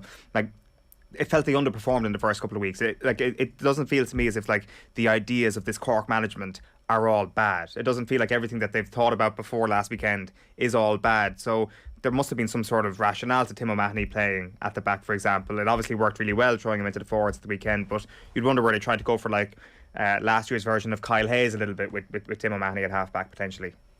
Well, you know what? It wasn't working, and they stubbornly kept at it for 3 games, and we were exhausted saying, lads, like, if you're being told it's not working, don't cement your boots and not move out of the spot. And that was probably the most frustrating thing about the Cork management setup, was like, why are you playing Mark Coleman at centre back when he evidently is not a centre back? He goes back into wing back the last day, and he's so comfortable and he's urgent and he wants to be there. Why were they playing lads out of position? Luke Meade hadn't seen game time for since last year's All-Ireland final, and then he's parachuted back into midfield the last day and is expected to perform, and does. It must be incredibly frustrating for the likes of Luke Meade to sit on the sidelines and then get parachuted back in and have to turn the switch. That's a confidence thing that I'm really impressed by the likes of Luke. He was brilliant. So young, yeah, but like he was in the stand practically. He just wasn't in contention at all, and 3 games later he's parachuted back in and expected to do a job. So fair play to Luke for showing up again for Cork, having had to sit there in the cold for so long. You mentioned Waterford not getting the most out of their forwards. The likes of Niall O'Leary, Sean O'Donoghue had brilliant games at the back. Is it much down to them as it is down to what Waterford tried to do? It was organisation, though. It was that Dara Fitz and Luke Meade in the middle were breaking up so much ball that the backs had so much time to be able to get organised. And I know the lads on Sunday game highlighted touch tight. The Cork lads were literally touch tight, whereas in the Clare game, when it wasn't on the TV, it was so obvious that Cork lads were too far away. They were 5-6 yards away. They were social distancing. Like, it just was a waste of time. The last day, every man was standing next to his opponent, and that means you can do so much more. So even that change in mindset was so good for Cork, and it was such a small thing, and you're going, as if I was on the sideline, that's what I'd be roaring, touch tight. And when they broke then, I thought the overlap was so impressive. Their support play, there was always 1-2 Cork lads there, and that's how their second goal especially was brilliant, because there was maybe 4 or 5 of them involved in it, and they were off the shoulder, seeing the man inside. It was impressive to see that, which I hadn't seen, I suppose, as much of that in But if you consider games. that Tim O'Mahony starts that run, if Tim O'Mahony is at wing back, he's starting those runs too early and he doesn't have the support. So if he's starting the runs from half forward and he's got James Harnedy coming in, and then he's got Shane Kingston and Alan Connolly's on the end, that's where Tim O'Mahony needs to be making his runs, because that's how direct he is. So again, pity we had to wait 3 games to see that. And like, Tim came on injured, like his finger was heavily strapped. You have to admire these guys for throwing their bodies on the line again, the last day of the season practically for them, to get another day out. It is really interesting, the kind of whole psychology of the performance as well. As you say, the kind of season on the line stuff, and it's season on the line stuff this weekend as well. Like, so many teams you could question when it comes down to the high pressure scenario, that they do crumble. Like, are you starting to see that the opposite is becoming true of Cork a little bit? Lads, one swallow doesn't make a summer, Yeah. but But, you know, from Tip's point of view, Noel McGrath's interview after their loss to Limerick, he was so incredibly disappointed. You know, I thought that Tip team looked really, really polished for 55 minutes against Limerick, and I think they won't want Cork to go through, regardless of what happens, regardless of whether Waterford beat Clare. Tip are absolutely gunning for Cork, so, you know, this is probably the hardest one now for Cork. I would say Cork losing to Tip would be worse than Cork losing to Waterford. Because you hate Tip. Yeah. But even from the point of view of, you know, going to the well, getting that performance against Waterford and then not being able to back it up against Tip, who are essentially, you know, on their way out. I wouldn't even be too worried for Tipperary at the moment. You know, a lot of people were saying after some of their performances, where are they at? And they've lost a few players, the more experienced players, a lot of young blood coming through. Yes, I suppose at this present moment they're not where they used to be, but I think it's positive for them in years to come. They've a lot of the young lads coming through, and their performance against Limerick was something to talk about. So, yeah, I do think they put up a good game, but I think Cork would be. You would like to think. You would like to think, but we never think anymore. You just don't know. We're 18 years without a title. You know, like. That's a long time in sport. But is that actually something that those people drinking pints in Cork City yesterday were thinking? It's like, we're back, we can actually contend for this All-Ireland. I think that they know that the group of players is there who are skillful enough and technically, you know, able enough. But I just don't know if the fight is there, and that's what everyone is hoping, that the commitment and hunger is there. Is that it though? Is that the only gap in your view between Cork and Ultimate Glory? I think we'd need a couple of those Limerick lads to stay on the bench that were on the bench the last day as well, like Aaron Glan, Cian Lynch, Peter Casey sitting up in the stand for Limerick the last day. There's just so many superstars for Limerick is the problem. That's the thing. I suppose this Cork team, you know, has come up alongside a team that is fundamentally solid in every aspect of its play, and they're able to switch Kyle Hayes from wing back to full forward, centre forward. You know, those moves this year have really helped Limerick again, and they've even galvanised them further. So Cork can go as far as Galway and Kilkenny can go, but I don't know if anyone can actually take Limerick's crown. 3 in a row, lads. You know, like, Limerick aren't naive. They know what they're about this year, and it's definitely doing the treble. Because Justin McCarthy was making the point that he reckons there was a gulfing class between the two games that we saw at the weekend, between the Cork game and the cracking game between Limerick and Clare. Is that what you think as well? That there's almost a top two in Munster at the moment? Like, we should accept here that, like, things have changed so quickly, where we were saying there's a top two in Munster, nobody's going to get close to Waterford or Limerick. Yes. They're the top two in Ireland, and now all of a sudden I'm asking you, are Clare and Limerick the top two in Munster? So this is a very fleeting thing, but on the evidence of last Sunday, is that the reality?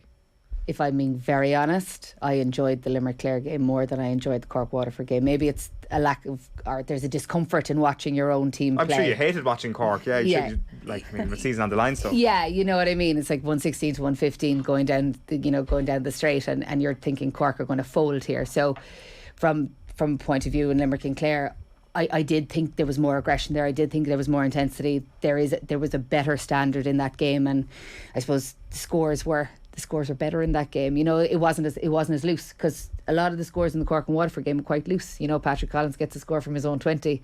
We didn't see that same fluidity, bar Garrow O'Tagherty's obviously little canter up the sideline there early on, a nice loose score from a turnover, but it was certainly much more aggressive. And then Clare, Peter Duggan wasn't really in the mix the last day, so you're thinking Clare certainly have kind of more, I suppose, more ammunition than Cork and Waterford. And they have a level to get to even above what we saw at the weekend. They absolutely do. And like Tony Kelly, lads, he was unmarkable. And I suppose that's the other thing. You know, there was two big talking points, Garrow O'Tagherty and Austin Gleeson, and how they were involved with the referee. And there was the sense that, you know, reputationally, is that attracting them to referees? And then, you know, it was suggested that Austin Gleeson was being targeted by the Cork lads, you know, to get yellow cards and stuff. But I'm like, how come nobody ever targets Tony Kelly? You know, he scores 16 points, but, you know, he's the one who doesn't get involved. And I think that's something that kind of shows the difference between the Tony Kellys and the Austin Gleesons and the Garrett Haggertys in terms of attracting attention. But is there a point in that, in the Tony Kelly temperament versus the Austin Gleeson temperament? Who would I rather have on my team? But yeah, and like, is there at the weekend you've no sympathy for Austin Gleeson? No, I don't. I genuinely don't. The second yellow, no. No. Look, there's. If I didn't see Tony Kelly's performance afterwards, Austin Gleeson has an opportunity every game. He's that skillful to stay out of the handbags and you know, kind of stay out around the middle of the park when things get messy. And he always chooses conflict, and that's so incredibly obvious. So and even when he's on a yellow, they know he's on yellow. So what does another team do? They target that, you know. And as you said, it's his own fault that he's on that yellow and he's put himself in that situation. But they know then, so they try their very best to step out. Yeah. Step out. You know, you've been in situations where, and I've been in situations where I should have stepped out and I didn't step out.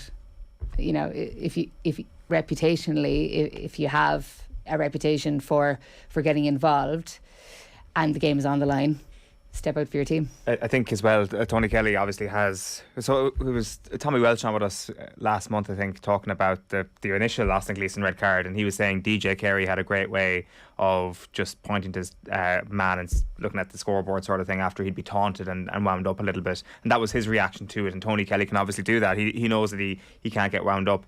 Like, is that constantly the problem now for Liam Cahill and Waterford to try and, I guess, train Austin Gleeson in that way to try and get him into that mindset as well, because he can do damage in the scoreboard as well, let's not forget. It's not about training him. It's Austin Gleeson is, you know, 10 years down the line now. He's no longer a fresh bio. Like, he's well tuned into what the game requires, and I think Liam Cahill's in a very difficult position because every team needs Austin Gleeson because of what he can do on the scoreboard.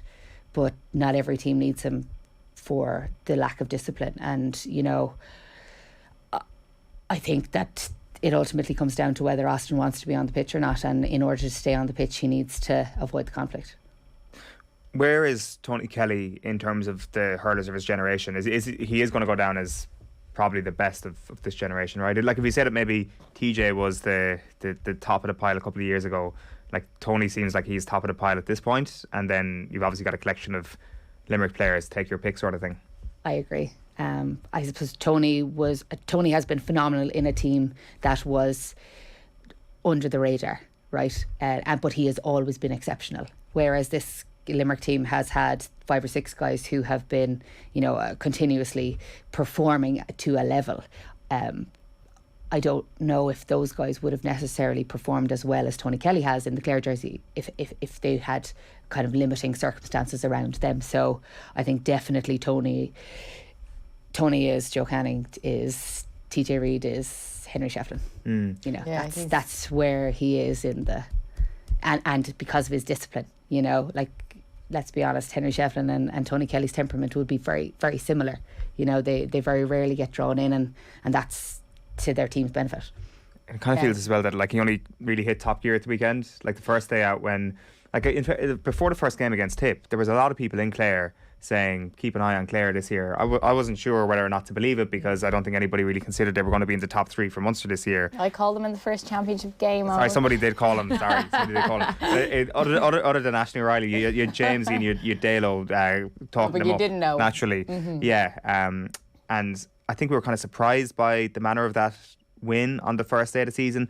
But more surprising than that was the fact that Tony Kelly, of course, was central to it, but he wasn't the team. He felt like the team the last couple of seasons, and all of a sudden Clare have not only found out how to get the best out of him, which was the first thing that Lohan seemed to do when he came in, but also try and utilise him for the greater good of the team as well. Hugely so. But for Peter Duggan, Shane O'Donnell, Dave McInerney, I love Dermot Ryan at wing back, lads. If I could bottle him and bring him to Cork, that's what I would be doing. He is class, and it's just that he knows exactly what a wing back should be, and he is so young. Like, that team has quality peppered all the way through.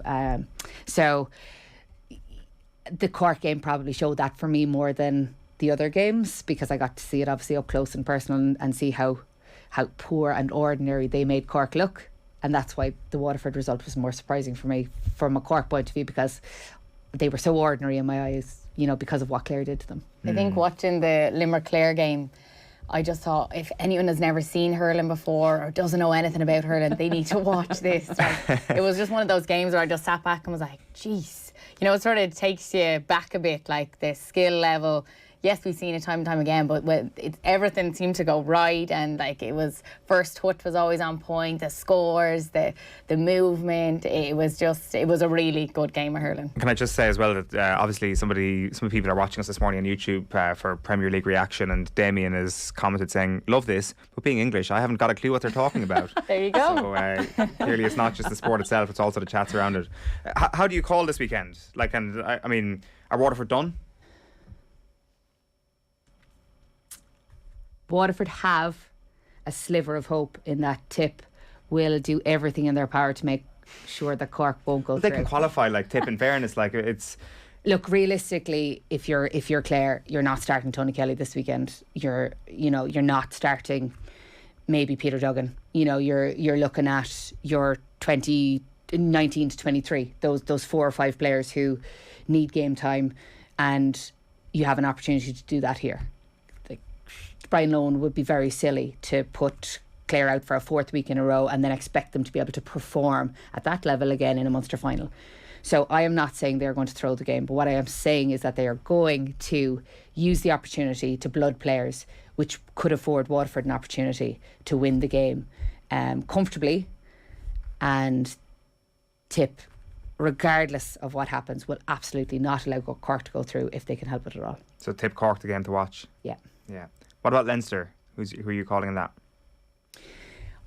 I don't think there's a gulf now here between Kilkenny, Galway and the rest. Yeah. And I'm very honest in that. Like, Dublin, for all of their promise in the league, you just cannot deal with the intensity of Dublin or of Kilkenny. They just can't. Like.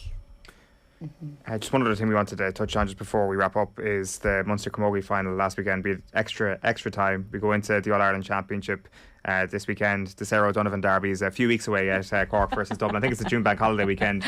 Were you at this game, the Cork-Clare game at the weekend? No, actually I was at a wedding. I was in Castlemartyr. But Saturday evening in Park Urin. So was able to watch it on YouTube. This is the beauty of it. I was able to watch Kilkenny and Dublin on the way down in the car. And then I was able to watch Cork and Clare. So kudos to the Camogie Association, because genuinely every game has been live on YouTube for the last 2 years, so I've missed nothing. It's been brilliant. Brilliant about the Cork and Clare game is I had seen Clare play Tip in the precursor to the Clare Cork game in the hurling, right? So I was like, Jesus, Clare are up for this, you know, against Tip, and it was a surprise that they had beaten Tip in the Munster semi-final.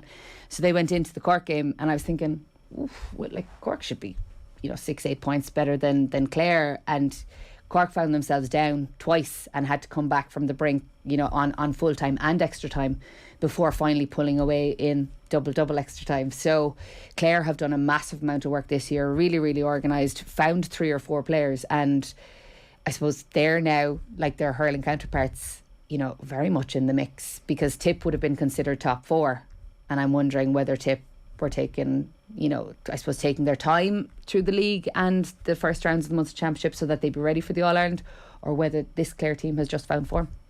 It was brilliant to see Clare. Sorry, just say it's been so long to see them at this standard. Yeah. No, it was really great to see. And a funny thing about it as well, Davy Fitz's son, Colm, he's a selector. And then obviously you have Davy then with Cork. So I'd say that was hilarious in their household, knowing Davy.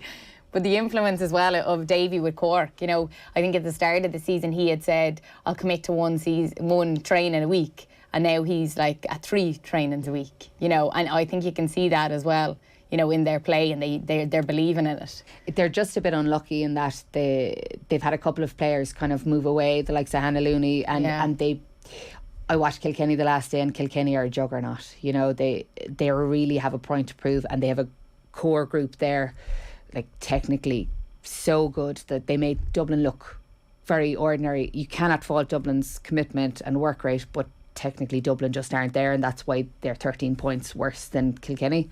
So I think towards the end of the season you'll see the same kind of 3-4 teams again in the championship, despite the inroads that other teams are making. It's Cork, it's Galway, it's Kilkenny, and either Tip or Clare now by the look of it. So you have that as a three at the top: Galway, Kilkenny, Cork. Yeah, absolutely, no question. Right, very good. Sarah, great stuff. Thanks many for popping in. worries. Good luck to Cork this weekend. Sarah Donovan there with us in studio. OTB AM brought to you live each morning by Gillette Labs for an effortless finish to your day. Now, to celebrate bringing the football pod on the road, we're giving you the chance to win 2 tickets to join Tommy, Paddy and James and special guests at the Royal Theatre Castle Bar. All you have to do to be in with a chance to win is tell us who this mystery voice is.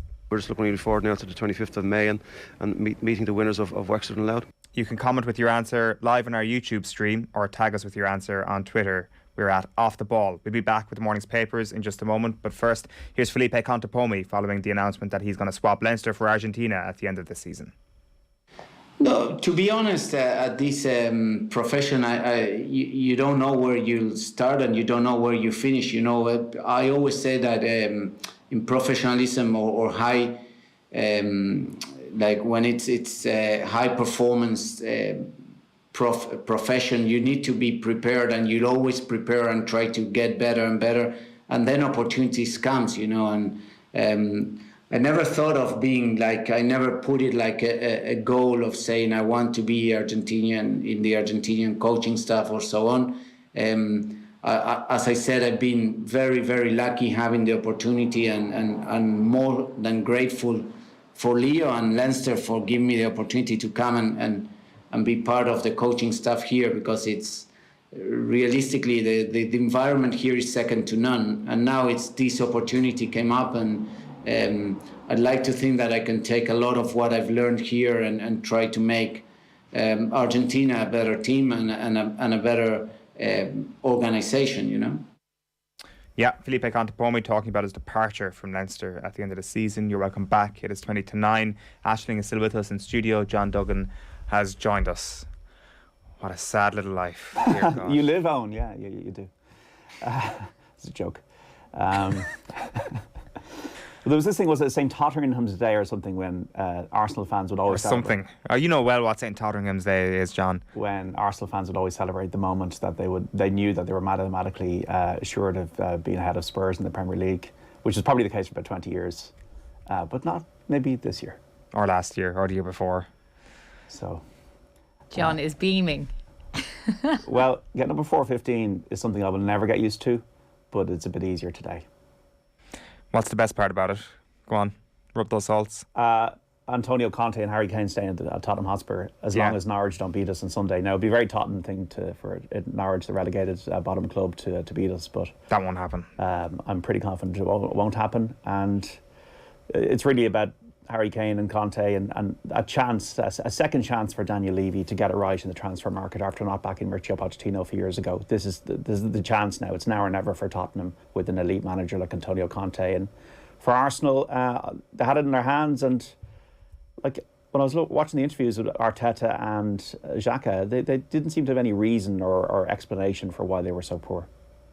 Yeah, what did you make of the Granit Xhaka post-match? Well, Granit Xhaka has been sent off, I believe, 5 times for Arsenal. They struggled in midfield last night, and it's up to him to lead. He's one of the more elder players in the team. It's a very young team, and it was soft underbelly stuff from Arsenal. I don't think, though, the defenders were fit, some of them, and I think that their squad does look threadbare. But Arteta really couldn't explain it, and I do feel that the hangover of Thursday was still there at St James's Park, and Newcastle were up for it.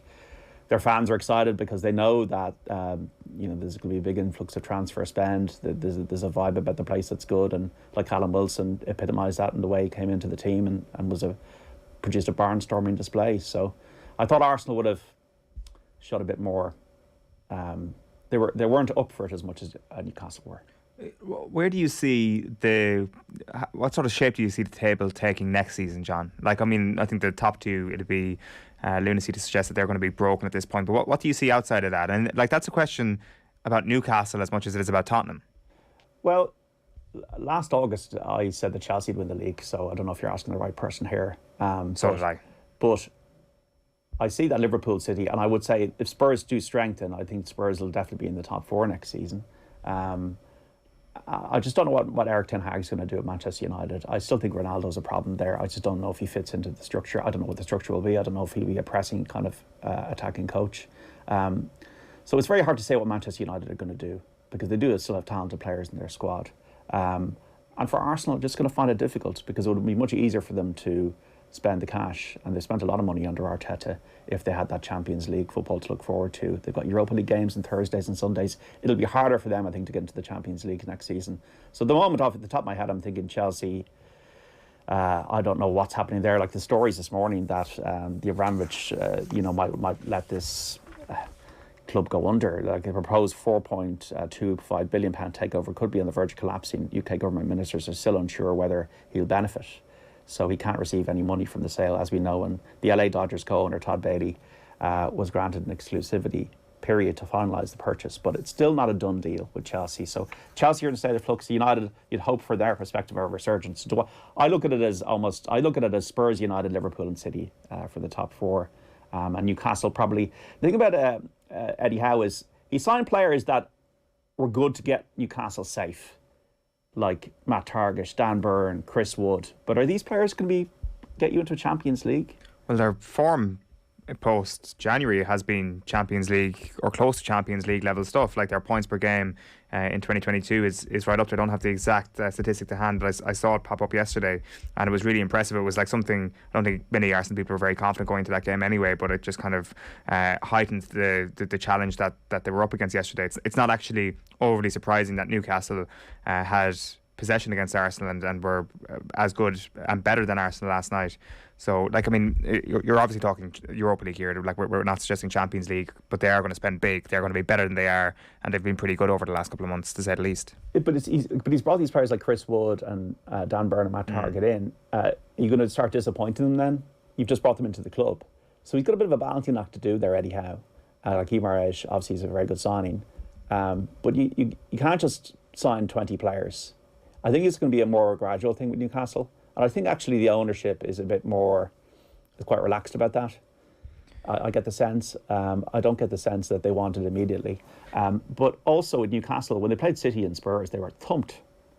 So they are still behind. You know, I don't think it's going to happen instantly. Well, they're definitely behind City and Spurs. Like just that statistic. The way they played, like the way, like Spurs took them apart in the second half, as did City. Both teams scored 5 goals. So there's still a bit for them to go, I think. So before last night, the highest points per game since January 1st. Liverpool were first, Manchester City were second, Spurs were third and Newcastle were fourth. Yeah. And Newcastle were only 0.02 behind Spurs, so they might have actually moved above Spurs in the points per game since January 1st. So that's the level of form that we've seen from Newcastle so far this calendar year. Yeah, but I do think Chelsea, have fallen apart to a degree since the whole Abramovich thing happened, and United are a mess. You'd have to think they'll both improve next season. So I see Newcastle as a team that'll be 6th next season, 6th or 7th.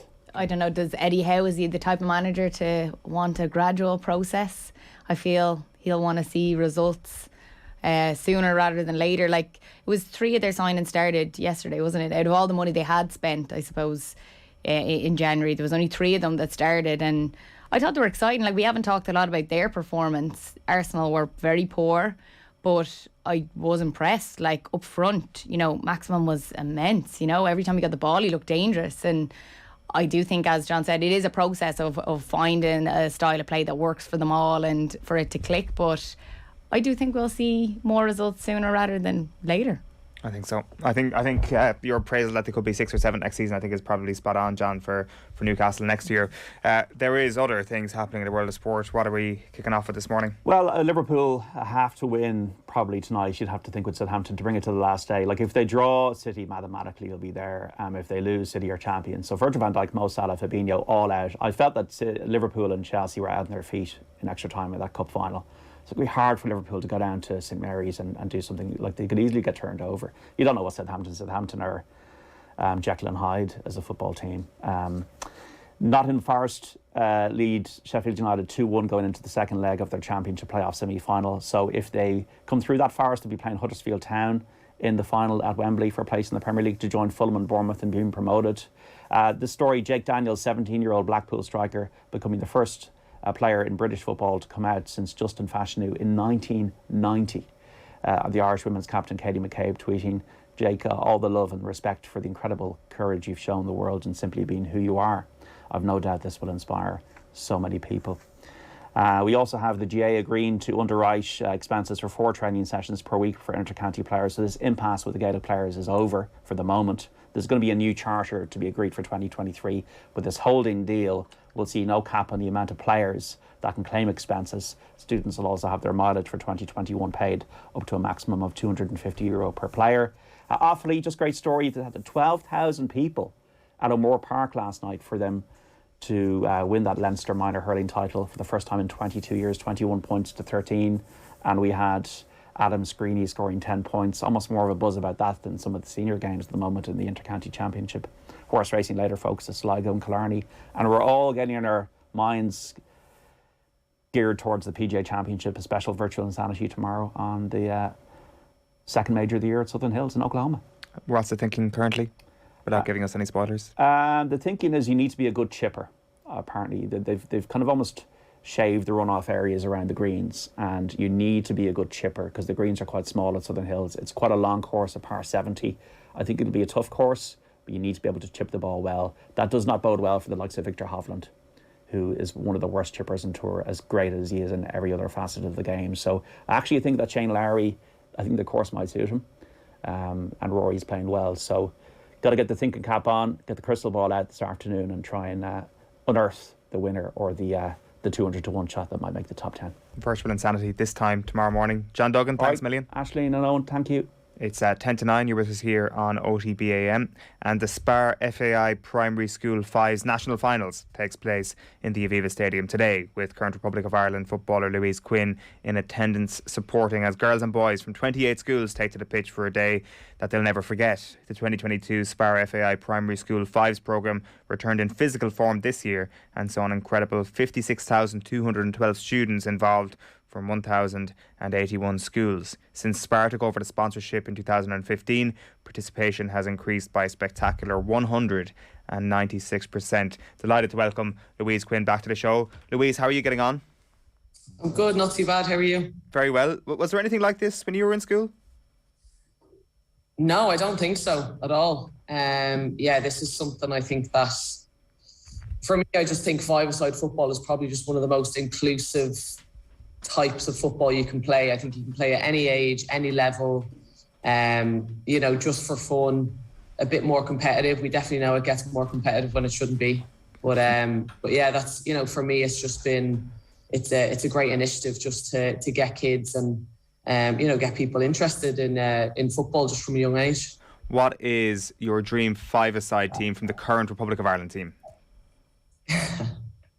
From the current Republic of Ireland team, I'll be killed for this now. Right, we obviously need, I'm going to go for obviously goalkeeper. So we're going to go with 2-1-1, I would say. Okay. So yeah, we'll go Courtney in goal. I'll put myself and Niamh Fahy in there, because I think when you kind of play 5v5, 6v6 in training, I think experience and defences win the games. And Denise O'Sullivan and Katie McCabe up top. We'll just kind of put Katie in a more advanced role.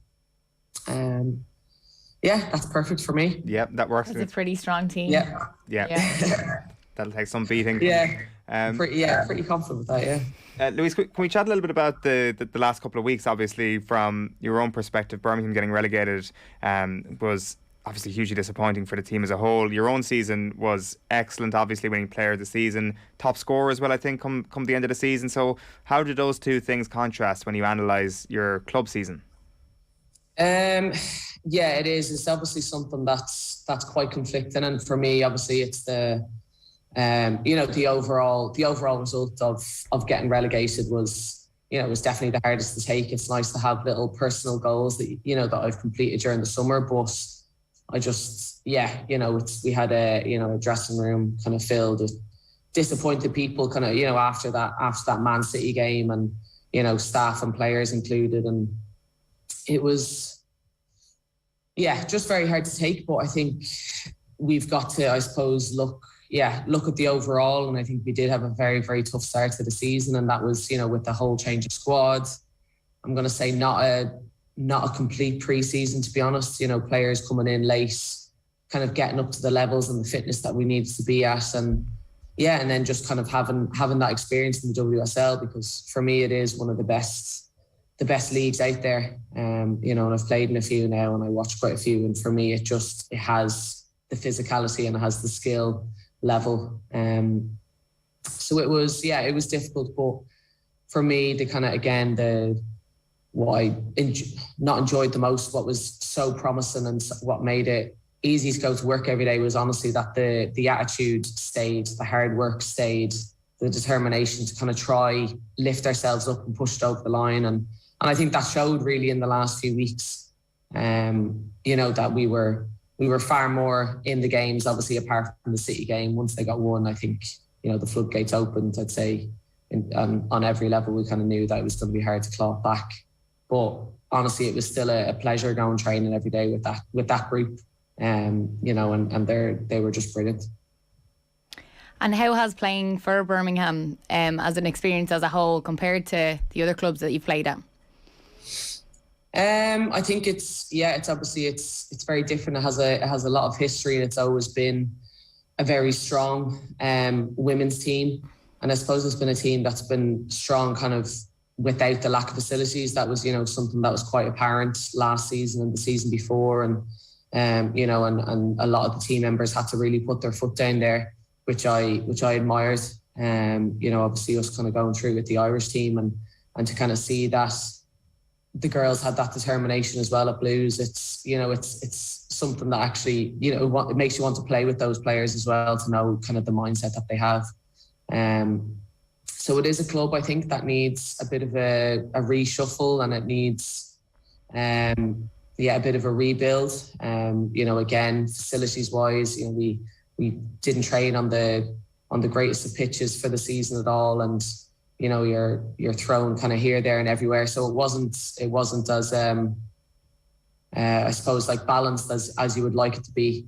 But I suppose, again, personally, kind of playing the Birmingham way and how we were kind of doing it, it was kind of sitting off with a bit of transitional football. So for me, in terms of translating that into the Irish team, it was something that I really enjoyed. I enjoyed how we played. We needed to get it right a lot of the time, but I enjoyed kind of how we wanted, the pace we wanted to play at, and the intensity and actually kind of the physicality of the game. So it was still, as I said, just enjoyable to go into work and to try, push through, kind of the pain of being in the relegation area. Is that an issue that a lot of WSL teams would still have? I guess not having a training ground that is your own, and as you say, training here, there, and everywhere, or do you think that maybe you were an outlier in that regard? Well, actually, we are at the main training ground, to be honest. It's literally the training ground for everyone. So obviously there's the men's team have a bit of their own section, and then literally it starts from under 6 to up to academy boys, and obviously ourselves, and our own academy girls as well. So in terms of being kind of thrown here, there, and everywhere, it was, where you could find a spare pitch, take it, because someone else maybe will. Okay. And lots of maybe can't arrive at a certain time because, there was a tournament going on, like an under-8 tournament, and, the car park's full. So, you're not going to be able to really get in and park your car. So, lots of kind of these, which seem like minor things, but would disrupt our week or our weekends. And that's something then that I think Darren Carter, who's come in, he's Blues through and through. He's obviously, a legend in the men's team, getting them into the Premier League. But then he's, he's really kind of in the last 6 months turning into he's learning the trade, and he's been brilliant. And I think if there's someone to kind of change that feel at Blues, it's going to be him. And there is a lot of positive talks going forward into next season, to make sure that these things that we have priority where it needs be, because it's the facilities are there. I think it can be get a little bit of a makeover on the men's side as well. I think, you know, the whole thing needs a bit of an uplift, and so it's kind of down to him, and I would trust him to be able to kind of get the ball rolling, so you know that it's there's equality and parity kind of in that way. Yeah, you would think that that would affect the performances. You know, preparation is key.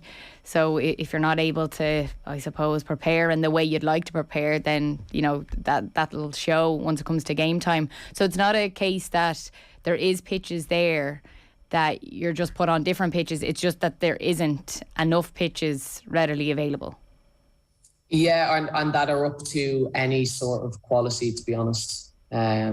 You know, the pitches changed with the weather. So if it was wet, it was, you know, a bit of a mud patch, and if it was dry, it was rock solid. And you know that causes its own problems in terms of injuries. And you know, just being able to ping the ball around in a training session when you need to.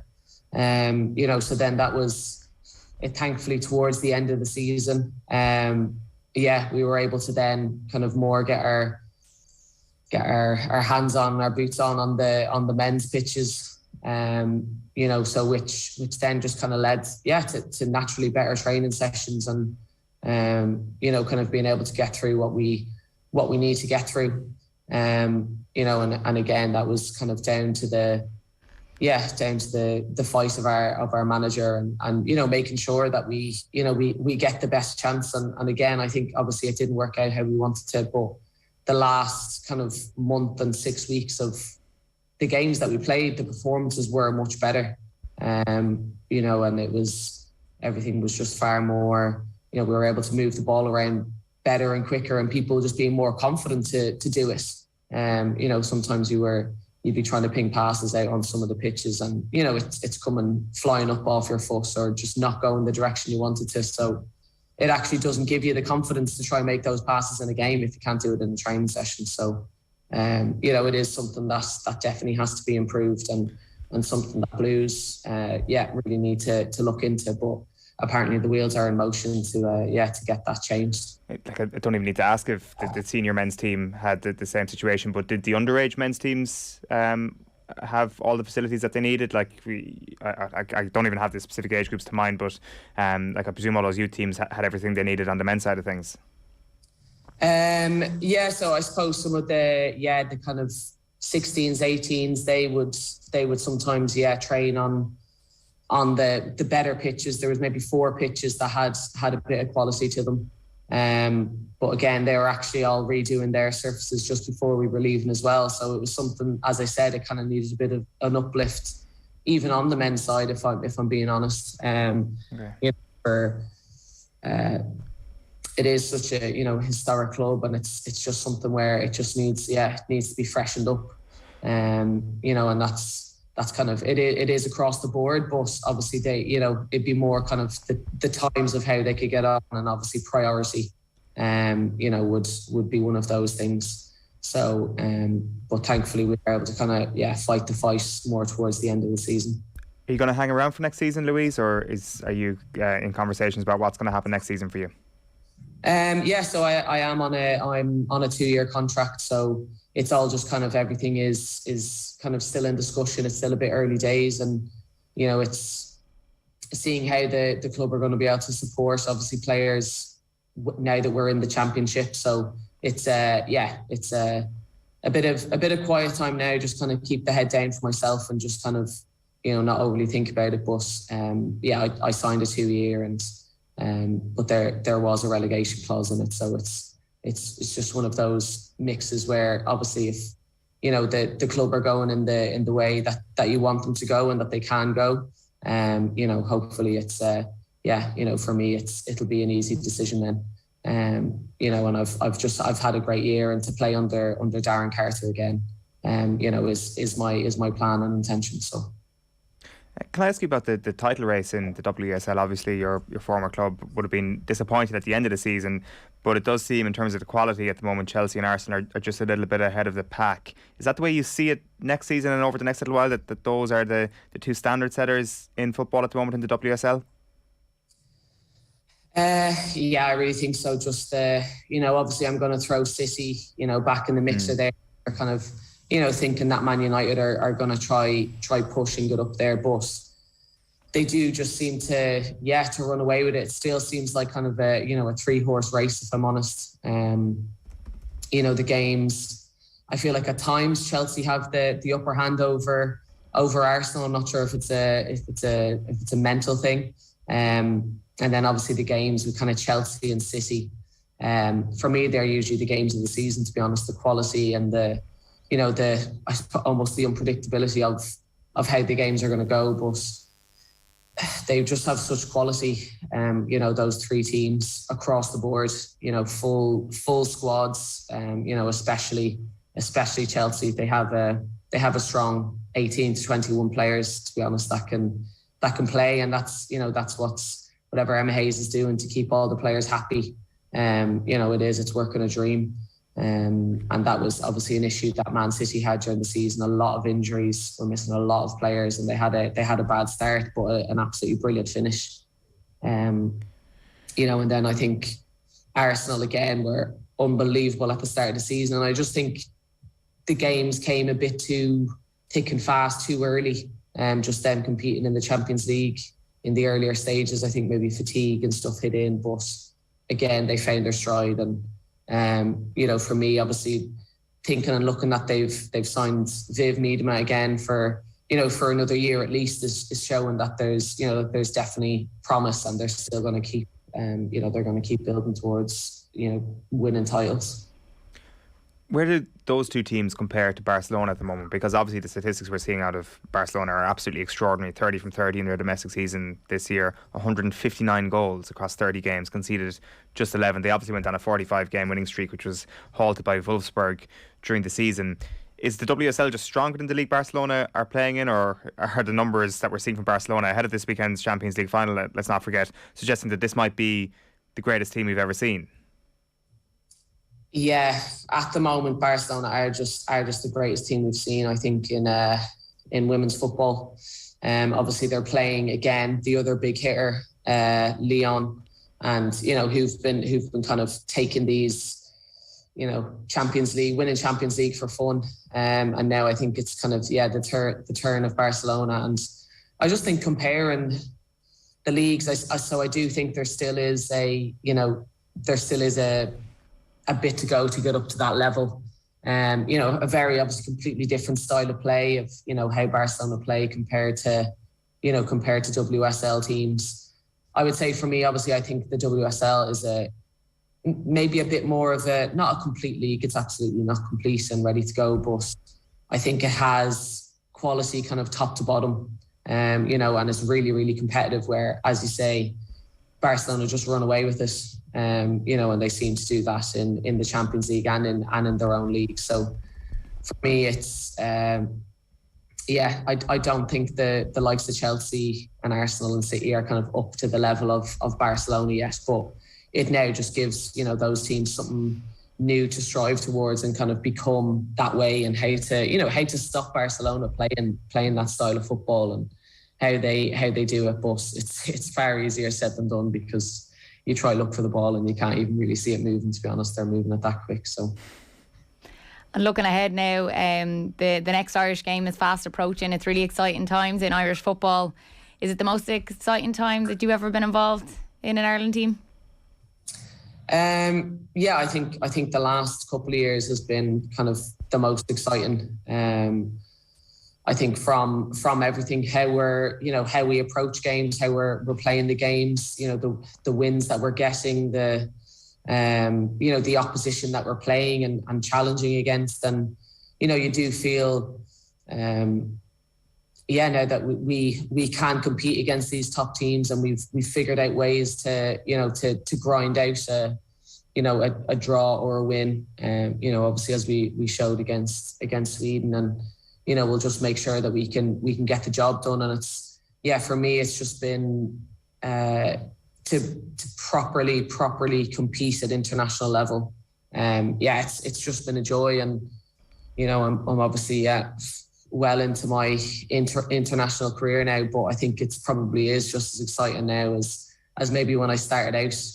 You know, to kind of keep that, to keep the kind of the fire in the belly kind of going for it. You know, and it's definitely kind of given a lift there, but already you just have, you know, the pride of playing for your country, and then but actually to be kind of getting results and doing well in the groups how we're doing is just brings an extra element that I'm just loving at the moment. And to get that draw in Sweden away from home was incredible, you know, and you defended like your lives depended on it. Yeah. When that final whistle went, like I was there at the stadium, and I could just see what it meant to all of you, to Vera, to the whole management team. And it was funny to see Sweden were celebrating too. You know, so everybody was hugging everybody after the game. Yeah. But it was a massive win, and it was a massive statement from Ireland. Yeah, that was it. It was, I got a bit of a wave of emotion directly after the game. Obviously, it was absolute fatigue, and but just actually like pride as well. I think the first person I did actually get to was Casey, and I just literally, I think I just almost fell into her, and we just I think we just got a little bit, you know, slightly emotional, just of trying to be able to get that result, you know, and do it how we did it, and everything was against us. But it just shows when you're persistent, and when you have, but you know, the goal started from a set piece, and then a complete, you know, second phase of everything that was going on. And when you just have someone like Casey who can strike a ball like she can, you know, outside the box, you're always hopeful.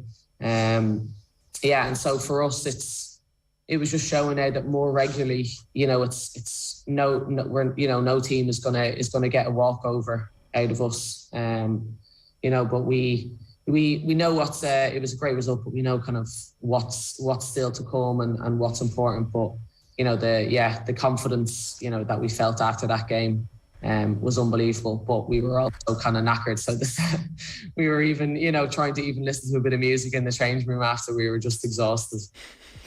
You know, it was one of those like definite physical games, but the mental side of it was exhausting, to be honest. So how does this next month work? Obviously, the club season's over, but you still got Georgia to play this month. Like, do you go into a little bit of an off-season for a little while, take a couple of weeks off before coming back up for that, or how will you work it? Yeah, pretty much. It'll be kind of just, the couple of weeks off. So I'm off on holiday now after this. So very good. Where are you off to? Going to Portugal. Okay, very nice. So just kind of exactly to get the break, switch off. You know, physically, to be honest, I'm actually, you know, I'm feeling pretty good. You know, but it'll just be kind of switch off the mind a little bit more. There's been, you know, it's been kind of a real emotional season, kind of up and down. Obviously, you know, kind of great feelings with the Irish team, but then it's been, you know, very much up and down with Blues. So it'll just be kind of for me to switch off, and then that'll be it. We'll be, you know, kind of come the start of June, the first week of June, we'll kind of be in full swing of making sure kind of back in training sessions and home based sessions, and then I think kind of getting into camp maybe a little bit earlier, just so we're together and can kind of get the legs going again, and obviously just making sure that we're prepared for Georgia, because again, every game is as important as the last one and as the next one. So it's we're just, you know, we're focusing on Georgia and making sure that we're going to be in good nick first. All right, Louise, great chatting to you as ever. Enjoy Portugal. Take care. We'll chat to you soon. Thanks a mil, guys. Louise Quinn there on the line. She was speaking because the Spar FAI Primary School 5's national finals is taking place at the Aviva Stadium today. It is 12 minutes past 9. You're with us here on OTB AM. Let's just tell you what's coming up on OTB Sports Radio throughout the day. From 1 o'clock, we've got The Ascent with Barry Ryan. From 3 o'clock is Dadcast. 4 o'clock is Matt Holland, and from 6 o'clock is the Life and Times of Johnny Kilban. Off the Ball is live in your radio tonight from 7 o'clock, including updates of Southampton against Liverpool. You can follow Off the Ball across all of our social platforms. Be sure to subscribe to our YouTube channel, and you can download the OTB Sports app to enjoy the latest and best in sports content and analysis. And our football pod is going on the road, as you might have heard. The Royal Theatre Castle Bar on Thursday, June the 2nd is where it's happening. Tickets are on sale now. You can go to otbsports.com/tickets OTB.ie/events to get yours today, and you can stay tuned to Off the Ball for details on more shows to come. To be in with a chance to win a pair of tickets to the show, just tell us who this morning's mystery voice is. We're just looking really forward now to the 25th of May and meeting the winners of Wexford and Louth. You can comment wherever you're watching, and you can tweet your answer as well to @OffTheBall if you want to get us on Twitter. Quick break, back in a few. OTB AM on OTB Sports Radio, Ireland's first and only sports radio station. Paddy, I go, what? He goes, Paddy Andrews. I go, yeah. As he goes, this is James' house. He's upstairs. Will I get him? The Football Pod with Paddy Andrews and James O'Donoghue are bringing the show on the road. The first stop for Ireland's biggest and best GEA pod will be the Royal Theatre in Castlebar on Thursday, June 2nd, as Paddy, James, Tommy and special guests dissect, analyse and celebrate Mayo football, as well as getting stuck into the runners and riders for Championship 2022. Tickets are €20 plus booking fees and are on sale now. See otbsports.com/events for more. Off the Ball's the best, number one. It's the GOAT of sports apps. Talk about the greatest of all time. Nathan, you know Big Joe. Big Joe's the greatest of all time. He's the GOAT. We know it. So every single time. Yes. Yes. It's tough going. It's tough for my ego. I'm going to say I'm the Djokovic of this scenario. I love it. Love it. This is OTB Sports Radio. Download the OTB Sports app now. OTB AM with Gillette. Get into your flow with the new Gillette Labs Razor with exfoliating bar. Welcome back. It is 9:15. You're with us here on OTB AM, which is brought to you live each morning by Gillette Labs for an effortless finish to your day. Nathan Murphy is with us on the line. Nathan, good morning. Good morning. So tonight, Jurgen Klopp has got a squad for this game, which has a few injury problems. If Ger Gilroy was advising him, they would all be rested. None of them would start. What will you do tonight if you were Jurgen Klopp? I think it's largely taken out of his hands because of the injuries that they have. So Van Dijk and Salah won't play tonight, but the good news for Liverpool fans is it looks as though they may be available for Sunday, which would obviously mean that they'll certainly be available for the Champions League final. Klopp went off on one yesterday about the scheduling of this fixture, the Cup final Saturday night. Why do you have to play on a Tuesday? It seems because the Europa League final's on tomorrow night. They have no choice but to play it this evening. But they did look shattered by the end of the game, and there's the emotional toll as well of going to penalties, of winning the FA Cup. I'm sure they did a mini celebration on Saturday night, and he's just hoping that adrenaline will bring them through. He's hinted he's going to make widespread changes, but you can't change everybody, and he still needs to win this game. So you would expect that Matip and Konate will start at centre back. Maybe Tsimikas comes in place of Robertson to start at the left. Perhaps Joe Gomez gets an opportunity again at right back, where he's done okay since the opportunities had when Trent has missed out on matches. From there forward, Roberto Firmino's back fit again. Is he ready to start a game? Probably. Jota didn't play the full game, so Diaz, funny enough, because he arrived in January, you sort of think he hasn't had the same amount of games, but obviously he has from his time in Portugal. I wouldn't be surprised if it was a front three of Jota, Firmino and Diaz tonight. And then in midfield, does he go with Jordan Henderson again? That's probably where he's going to have to take the most risks. Probably throw Curtis Jones in there. Maybe Naby Keita gets another start. I'm not sure if he'll play Thiago back-to-back. So that's maybe where he has to take a little bit of a risk. But we've mentioned this numerous times over the past few months that Liverpool have added depth in their squad now. They have a little bit more in terms of options. So tonight's the night where they're going to have to use them. And whatever way, scrape over the line, it's probably a benefit in a way. And might seem like perverse logic to say that City drawing instead of losing the last day, because it means that goal difference is highly unlikely to be a factor now. So tonight is just about scraping a win whatever way you can, rather than if City had lost, Liverpool would be going into tonight's game thinking really need to try and win this 4 or 5-0 to bring it right down to the final day. And Nathan, how does it feel to be a Liverpool fan at the moment? I was with Billy Joe Padden at the weekend at the Derry Monaghan game, and he had looked at his phone when Man City and West Ham were playing, and he was on edge, and then he had the phone back out and he had it away and he had it back out, and he said, God Christ, I wish I never looked at it at all. So completely on edge. Are you a nervous wreck? Me? No. I was asked this last week. While yes, I supported Liverpool and support Liverpool, I can enjoy watching the football. There's lots of matches that aren't Liverpool matches all of the time. So no, I'm just fine. You're calm. This. Yeah, I don't like it's out of Liverpool's hands, obviously, in terms of what happens. Sunday, I'm sure will be interesting. Presuming Liverpool win tonight, is it the third time in 7-8 seasons that'll have gone to the final day between Liverpool and City, but with a similar scenario where City have to drop points or City have to lose, and they just don't do it. If you think back to, was it 3 years ago now, where I think Liverpool were playing at home to Wolves on the final day of the season, and City were down in Brighton, and Brighton equalised, and Liverpool were in front, and there was about a 2-minute long period where Anfield was going wild, and it looked as though Liverpool might win it. And then City come back and do what they do and win that game easily. You wouldn't be surprised if something similar happened on Sunday against Aston Villa, because I think City looked vulnerable at the back against West Ham. Mikel Antonio was outstanding, really asked some questions of Fernandinho. Laporte doesn't seem to be a leader of that back four, that when Diaz isn't there, doesn't look quite the same player. So maybe a Ings-Watkins strike force with the pace in particular that Watkins has can ask Villa some questions. But I think the conversation we had is probably similar to this time last week, is that you don't sit down anytime Manchester City are playing and predict that they're going to lose or drop points. But Liverpool are in a position at least now where they can bring it to the final day, and in a position where they're not relying on Manchester City to lose on the final day. A team can always draw a game, and with the pressure that's going to be on them, who knows? It'll be exciting. That's the main thing.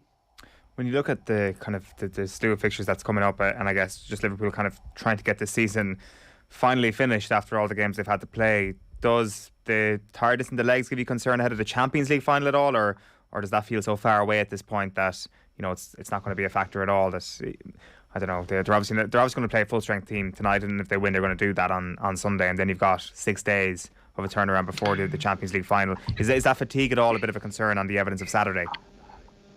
I think it's got to be. Well, was there evidence on Saturday? Yeah. Bodies being more injury prone, I guess, is probably what I'm using. Well, that's the worry, and there's obviously the comparisons going to be made with Harry Kane. I think the one difference is that Kane had been out for a considerable period of time, so that if Salah and Van Dijk are fine, they're going to be match fit. Yeah, it's not as if actually maybe the little bit of a break won't do them any harm. And Real Madrid have had the league sewn up. They have had a few weeks to prepare themselves to rotate players to make sure they are fully fresh. And perhaps in the last 15 minutes of a Champions League final, that becomes a factor. But they're going to have 6 days off between the last league game and the Champions League final. I don't think he'll go at full strength tonight. I think he'll use as much of that squad as he possibly can. And he's been making 3 or 4 changes in every game. So while there is fatigue and a long FA Cup final and a really intense, high-quality game is going to zap them, I think tonight is the night where fatigue will be a factor. Sunday, home, Anfield, final day of the season, sun shining, a chance to win the league perhaps. I don't think fatigue will be an issue, and I can't imagine fatigue will be an issue in the Champions League final. But Liverpool, when they're at their best, it's all about the start, and I think that's what they'll target in the Champions League final, is those first 20, 25 minutes to really get at Real Madrid, to get an early goal, and to absolutely try and blitz them, because if it does become a bit of a dogfight, like the FA Cup final where I thought Liverpool were excellent but couldn't get the goal in the first 25 minutes, then that's what Real Madrid will try and do, stick in it, and then maybe nab it in the last half an hour. But yeah, I don't know, fatigue. They play a huge amount of games. 6-day break is probably as much as they'll have had all season for some of the players. So I don't think it'll be the deciding factor. You mentioned there some of the concerns that people might have had and still do have around Manchester City and the centre of that defence. Obviously Laporte, Fernandinho at the weekend, Ake is an unused substitute. None of the substitutions obviously were used against West Ham United. It looks pretty obvious that Manchester City have to strengthen that area. The question is whether or not they'll be able to strengthen enough to make that less of an issue next season, because that is the problem, right? I mean, Haaland isn't necessarily fixing a problem. Haaland is making something that's very, very good even better. I assume anyway, if you're a Manchester City fan, you want to see recruitment in that area and just be a little bit... I don't know. Do you? I think defensively they've been stronger in a way than they've been in attack. Injuries are a major factor for teams, and they're missing Diaz and Stones. Ruben Diaz is up there with Virgil van Dijk, is the best centre half in the Premier League. John Stones is also out.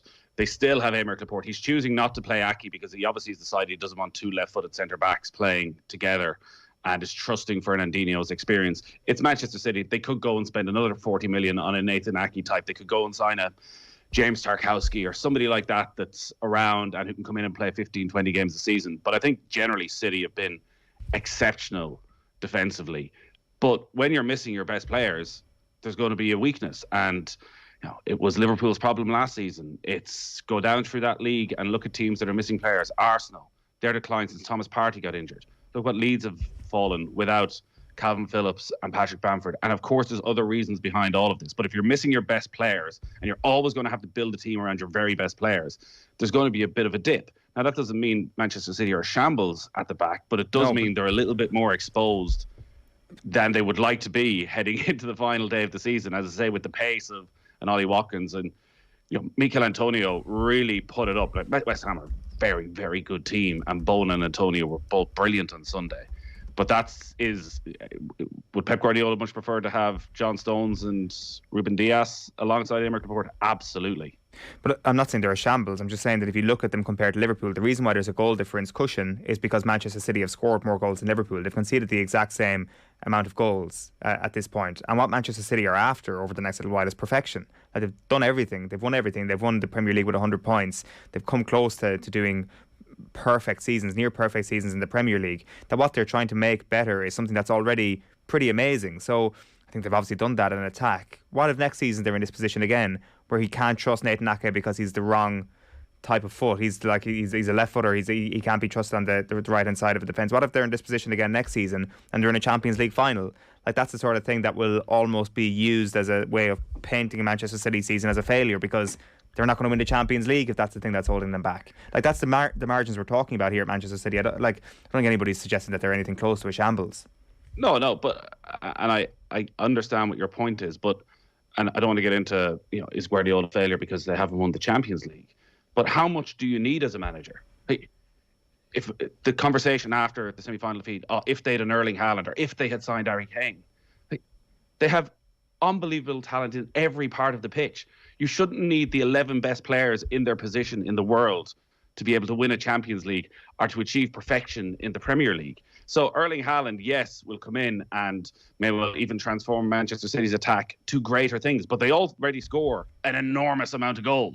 You say, so what are they going to do? Score 140 goals next season and win every game 5 or 6-0? Possibly.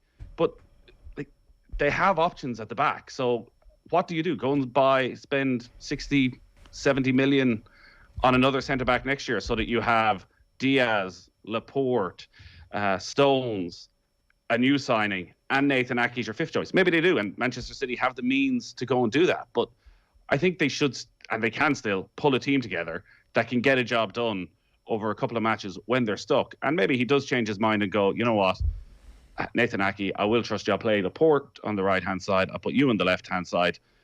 And let's just hope it works for one day. But, a couple of injuries shouldn't mean that, and we're not saying they're falling apart, but this idea that for Manchester City, the answer constantly has to be, we need to spend another 60 or 70 million for those 1 or 2 games where we just have a couple of players missing.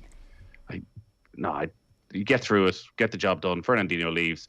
I'm sure they'll sign a midfielder or a centre-back, depending on what they want to do with Fernandinho's replacement. But you need to be able to survive a couple of games, at least, with a few players injured. Yeah, I think it's important to have rotation. Obviously, we talked about the amount of games that they're playing. So, of course, it is important to be able to rotate players and have just as good a team with those lads coming off the bench. But we even seen it with the likes of Man United at the moment with all these superstar players. So I don't know if bringing in more players into the mix that, as Nathan said there, maybe a midfielder or that, but sometimes you need to work with what you have. Keep going with. Obviously, it's working at the minute for them to not upset the structure that they have at the minute, because it seems to be working well. Because sometimes you could have that issue of bringing people in and then it upsets the whole dynamic. Maybe they go and they sign Nathan Collins, young, up-and-coming centre-half, brilliant with the ball at his feet, comes in and plays 15, 20 games a season and establishes himself over the next 2 or 3 years. Yeah. Actually, this is probably the time of the season where we get your goal scoring chart for Irish footballers in the Premier League. Well, it's not pretty. I was going to ask, is it more or less pretty than last season? It is less pretty. It's less. I think I was looking at it the other day, and it's obviously a few matches. Shane Long has a very good record through the years against Liverpool. Maybe tonight is the night that Shane Long finally breaks into the top 10 all-time Irish scorers in English football. Maybe tonight is finally the night for Shane Long. I think it's going to probably be the lowest on record for Irish players in the top flight. I don't think anyone's got more than 2 goals so far for Ireland. Nathan Collins has obviously been our main goal threat. Shane Duffy dropping out of the side probably hampered his ability. But it's been a real struggle for goals at that level. Obviously, you drop down slightly in Championship, and there's plenty of players scoring goals there. But yeah, in the Premier League, this is a pattern that's been going on for 4 or 5 years now, that Irish players just cannot get goals at this level. It would be amiss of us to talk Premier League and not invite you to join the pylon on Arsenal Football Club. So say what you want to say, Nathan. I'll go with the John Giles line of, you've got to take each game as it comes. And if you had sat down with Arsenal fans at the start of the season and said, with a couple of games to go, 2 wins would get you Champions League football, against Newcastle and then at home against Everton, I'm sure they would have thought, yes, actually this has been a really productive season of growth, of young players coming through and establishing themselves. But the position they found themselves in over the past month, to blow it from here, could be incredibly damaging. To have lost, 6 of their last 11 games. I do think the injury to Partey came at just the wrong time. And unfortunately in football, it moves fast, and there's no guarantees that the progression Arsenal make is going to continue next season. Yes, they have Saka and Smith Rowe and Odegaard and Martinelli, but they still don't have a striker. They have to get that right. The rights, the wrongs of what happened between Arteta and Aubameyang, who knows? It looked for a long time like Arteta was in the right, but now they end up relying on Eddie Nketiah for the last 7-8 games of the season, who they clearly didn't trust or have never really trusted up till then, and not getting reinforcements at the back. Ben White felt like was hung out to dry a little bit last night. He's had a really good season, but just didn't look fit. And while I'm sure Mikel Arteta will say we're ahead of schedule and where we want to get to, there's no guarantees that next season they'll be in this position again, because Newcastle are going to go and invest massively. Leicester, I'm sure, will come back and try and strengthen as well. So this was a huge opportunity. But they've had a good season. They've definitely had a good season. And those players, I think, mean there's something to be excited about. But it just feels like it's a huge missed opportunity, albeit maybe good for the Premier League, because Tottenham are far, far better in every part of the pitch than Arsenal are.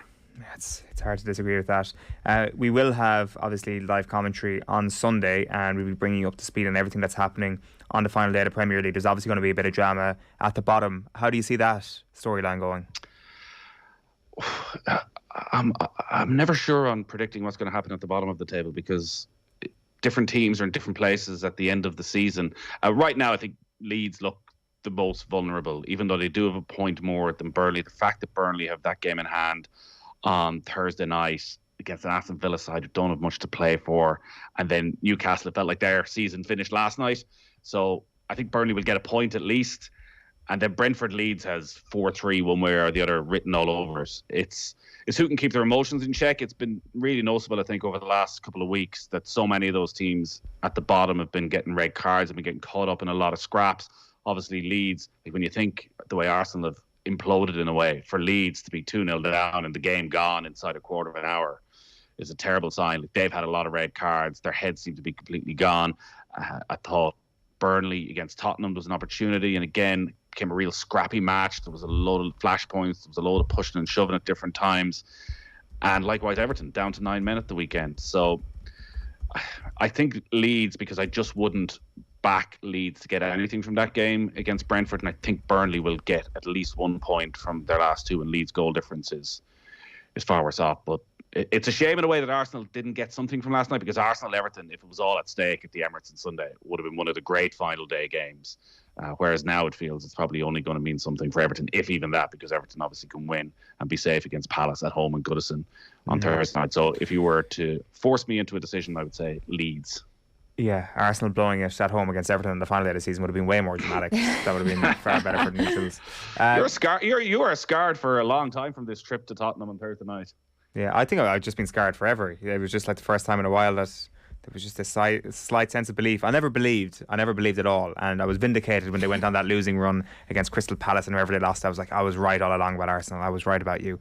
And it was just those wins at the end of last month and into the start of May, before the Tottenham game, basically, where I was like, this thing could happen. This is a 4-point cushion with 3 games left. Yeah, more points. Well, they haven't drawn enough games. Like, that's what's they lost a lot. Really, is that everything is winning or losing. Yeah. And they've had 3 draws all season. I think they've had 1 draw since September.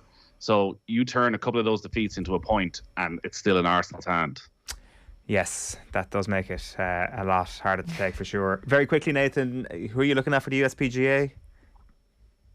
Jordan Spieth. Okay.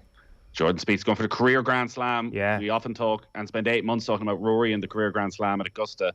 Spieth has won everything else, and he's coming into the PGA in red hot form. He finished second last week. He has played 2 tournaments. He's been the best player in the field in both tournaments. This course looks perfectly set up for him, so I think there's a brilliant opportunity for Spieth. But Shane Lowry is in the form of his life. He's top 10 player in the world in form this year. The only thing against Lowry is that he hasn't played a lot since the Masters. He's only played once in a team event, so thought he might have played maybe even last week. But he's finished top 3 in his last 2 tournaments at Hilton Head and Augusta National, 2 great golf courses. So I think Lowry will expect to go very, very close. So they're the 2 I'd be keeping an eye on. And Scotty Scheffler, who is the world number 1, who is just winning, performing behind him. He's won at this course before as an amateur. And we do spend a lot of time on Golf Weekly looking at everybody else, and then you forget about the best player in the world, and there's every chance Scotty Scheffler just turns up and, wins again. For sure. Nathan, enjoy it. Thanks a million. Thanks, guys. Nathan Murphy there on the line. OTB AM is brought to you live each morning by Gillette Labs for an effortless finish to your day. Just had time to tell you that Shane Meehan is our winner this morning. He's won tickets to the Football Pod live in Mayo. You can go to offtheball.com/events for all the info on that. Aisling, thanks a million for joining us in studio. Thank you, Owen. Yep. We are back tomorrow morning here on OTB AM from 7:30. Keith Wood and Tommy Welsh will be with us. Phil Egan will pop in for a chat on tonight's game involving Liverpool. Right now we're leaving you with Monday Night Rugby. Matt Williams and Jerry Thornley chatting to Joe. Yeah, you're welcome along. So we have ourselves a Heineken Champions Cup final, May the 28th, same day as the Champions League final as it happens, both in France. So for the rugby, we're in the Stade Velodrome in Marseille, 4:45 kickoff Irish time. It is Leinster, La Rochelle, a repeat of last year's semi-final. Leinster 40, Toulouse 17 in Dublin on Saturday. And then in Lens yesterday, Racine 13, La Rochelle 20. To discuss, we have Matt Williams. Hey, Matt. Hey, Jack. Good to talk to you, man. And Jerry Thornley of the Irish Times. Hey, Jerry. Hey, Joe. How you doing, Matt? Are you well? Good, mate. Going really well. Looking at David Gorman in the Irish Times, Matt, he picked through the French and European reaction to the Leinster performance for one, and Le Figaro, for instance, described it as a lesson in rugby. Toulouse swept away, Johnny Sexton rust-proof, which is, I'm not sure if that's the precise translation, but we get the gist. And then L'Équipe, in comparison to Leinster, Toulouse attack seemed telegraphed. So this was vintage, really, as semi-final wins go. This was an awesome Leinster performance. Against a high... Remember, that the team that they swept away was the reigning Heineken Cup and top 14 champions. The week before, they defeated the leading English premiership team. And although it was COVID hit, Montpellier are leading the top 14 at the moment. And of course, they beat them by a cricket score. Now we know that was a COVID hit game. I mean, Leinster are just beating the top teams everywhere, but it's not like the La Rochelle win on yesterday. Leinster are absolutely demolishing teams, and they're doing it by playing a game of incredible tempo with lightning, as the New Zealanders call it, LQB, lightning quick ball at the breakdown, rucks that are taking less than a second and a half. And they are taking the ball to the line before they are distributing. Their forwards, especially, their skills are extraordinary at doing that.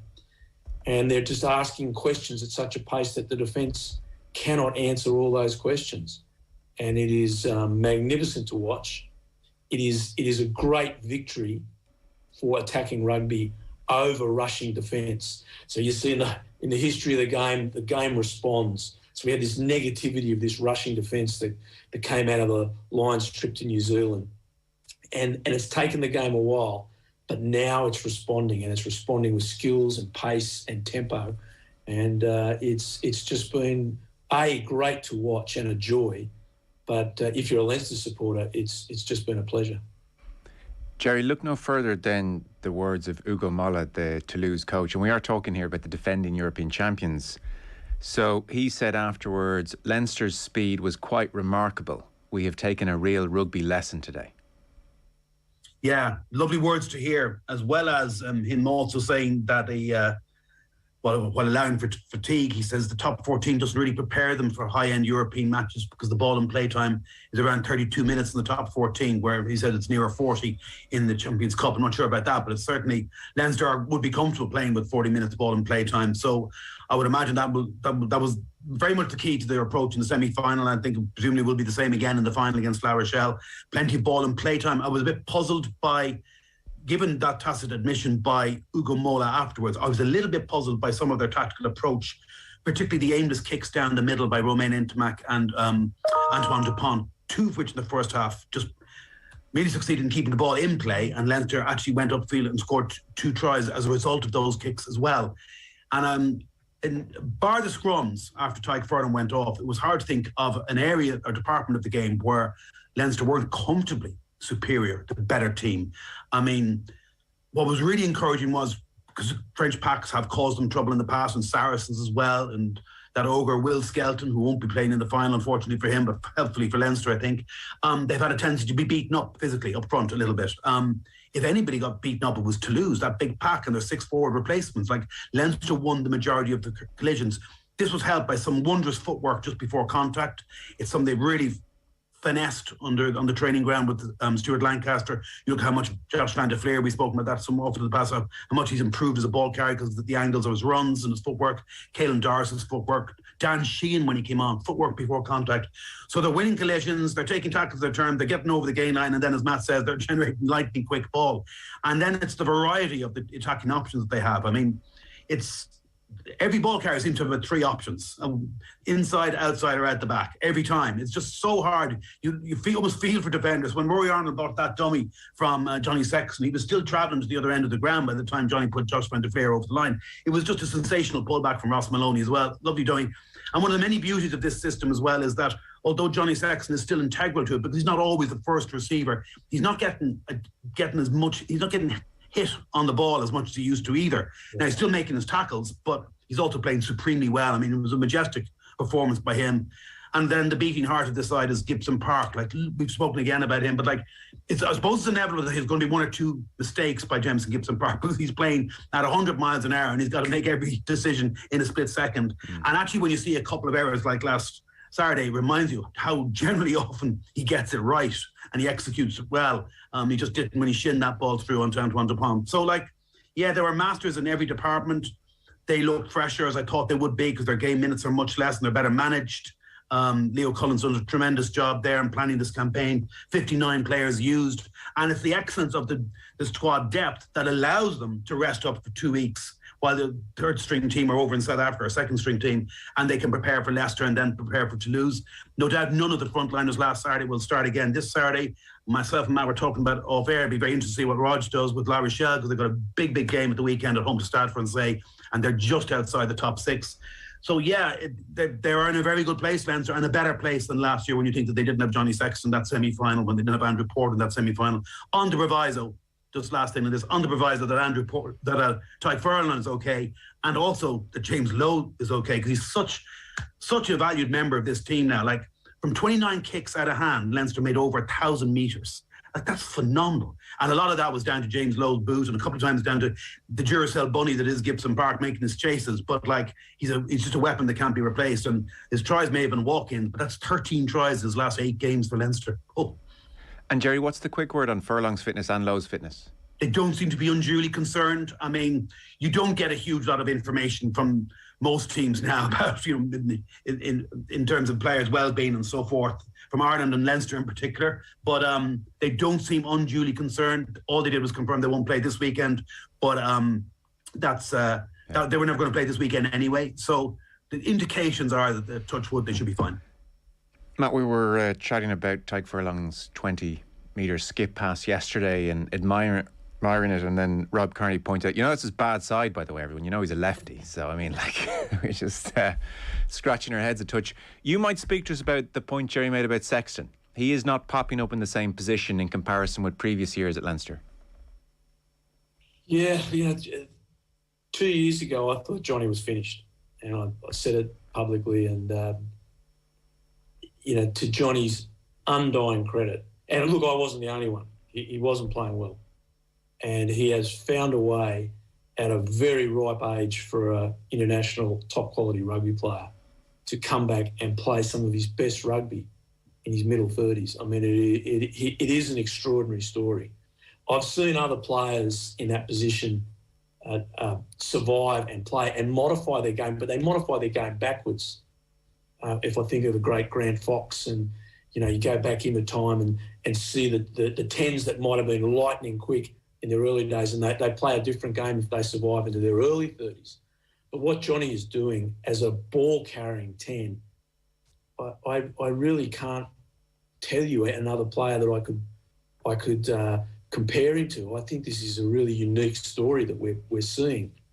The thing that Jerry is alluding to, what has always made Johnny Sexton a great player, is his ability to take the ball to the line and then make his decision on the line. In doing so, we say the line, the defensive line, in doing so, you inevitably cop a hit. You either get it as you've got the ball or just after you've got the ball. How many times we've seen Sexton cleaned up a split second after he's got the ball? Because in the past, the idea was stop Sexton, you stop Ireland, stop Sexton, you stop Leinster. And it was true. There was no doubt about that. That has changed. Now, if we think about the Josh Van der Flier try, is a great example. Maloney, the second rower, takes the ball at pace off Gibson Park running. He's got support forward, left and right. And he's got Sexton out the back. But he takes the ball so hard to the line, so close to the defence, before he gives to Sexton, that he cops a hit. So he's already taken a defender out. The two runners have taken the defender out. Sexton has then got an overlap. And he's then looking at the defender, in this case it was Arnold, to make a decision. Are you coming at me or are you going at the other options? Arnold went for the other option. Sexton goes through. So Sexton is not having... And again, Johnny's still taking the ball to the line. He's just taken the ball to the line after someone else has taken the ball to the line. So there's less defenders around him. And he can then make a better decision or the correct decision, as he did this week, go himself, give inside or give out or whatever. And then you could see the brilliance of his decision-making. He had support inside and out. Josh Van der Flier was the support player that was furthest away, but he was unmarked. And in a split second, he gave the pass. And Shane Horgan said to me yesterday, he said, mate, look at that. It's a no-look pass. So the skill level required to execute all of what I've just said to you in about a second and a half is off the scale. Sure. But it is great to see. But the other part is that it is a system that they have now that they've spent many years working on to get to this point that it's preserving Johnny's life as a player because he's not taking so much punishment. His bravery is not in question. It's just how much punishment his body can take, and that's backed off. And he is not reinvented. He's rejuvenated, and it is an extraordinary story. On the Ross Maloney pass through from him, we mentioned last week, I think, Jerry, what a great season Ross Maloney's having, and he underlined that again, I think, at the weekend. So Sexton said, when I got the ball, I certainly didn't back myself to go the distance, which is fair enough, I think, at 36. He said, I thought about chipping it, but then Stu, as in Lancaster, would have killed me if I did. I just saw the red scrum mat, and I know the form he's in and been in. If I could get it to the red scrum mat, he'd score. And so it proved. It's just really remarkable. You both described it so well, the array of angles and running lines and the forwards. You know, Shane Horgan, we were chatting to him yesterday, Matt, he was making the point that these aren't just forwards who can throw these remarkable passes, because invariably the Tyke Furlong one catches the eye. But he was saying, like Maloney, you know, in some ways he was more impressed with Maloney, Jerry, in that these Leinster forwards are taking it right up to the line as well. And then boom, last minute, playing like out-halves in effect. The interplay there between forwards and backs is quite extraordinary. This must be about the most skillful set of forwards around, certainly in club rugby. They're redefining the demands on forwards. Yeah, they sure are. And you think, like Ross, is he about 26 now, 25? He wouldn't have been first choice until this season. So something's really clicked in his game. He's definitely, like Josh Van der Flier, improved his carrying. I mean, he's not the most physically imposing lock in the world, but he's very athletic. He's an excellent line-out operator, and he has a massive tackle count. And it's very interesting that, you know, the Irish management might, hold Ryan Baird, say, in higher esteem, and I've given him a few caps, and you have to give one to Ross Maloney. But Leo Cullen and the think tank at Leinster clearly value Ross Maloney's input. I'm told he's a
surprised at all if Leo Colm becomes national coach and Stuart Lancaster goes with him.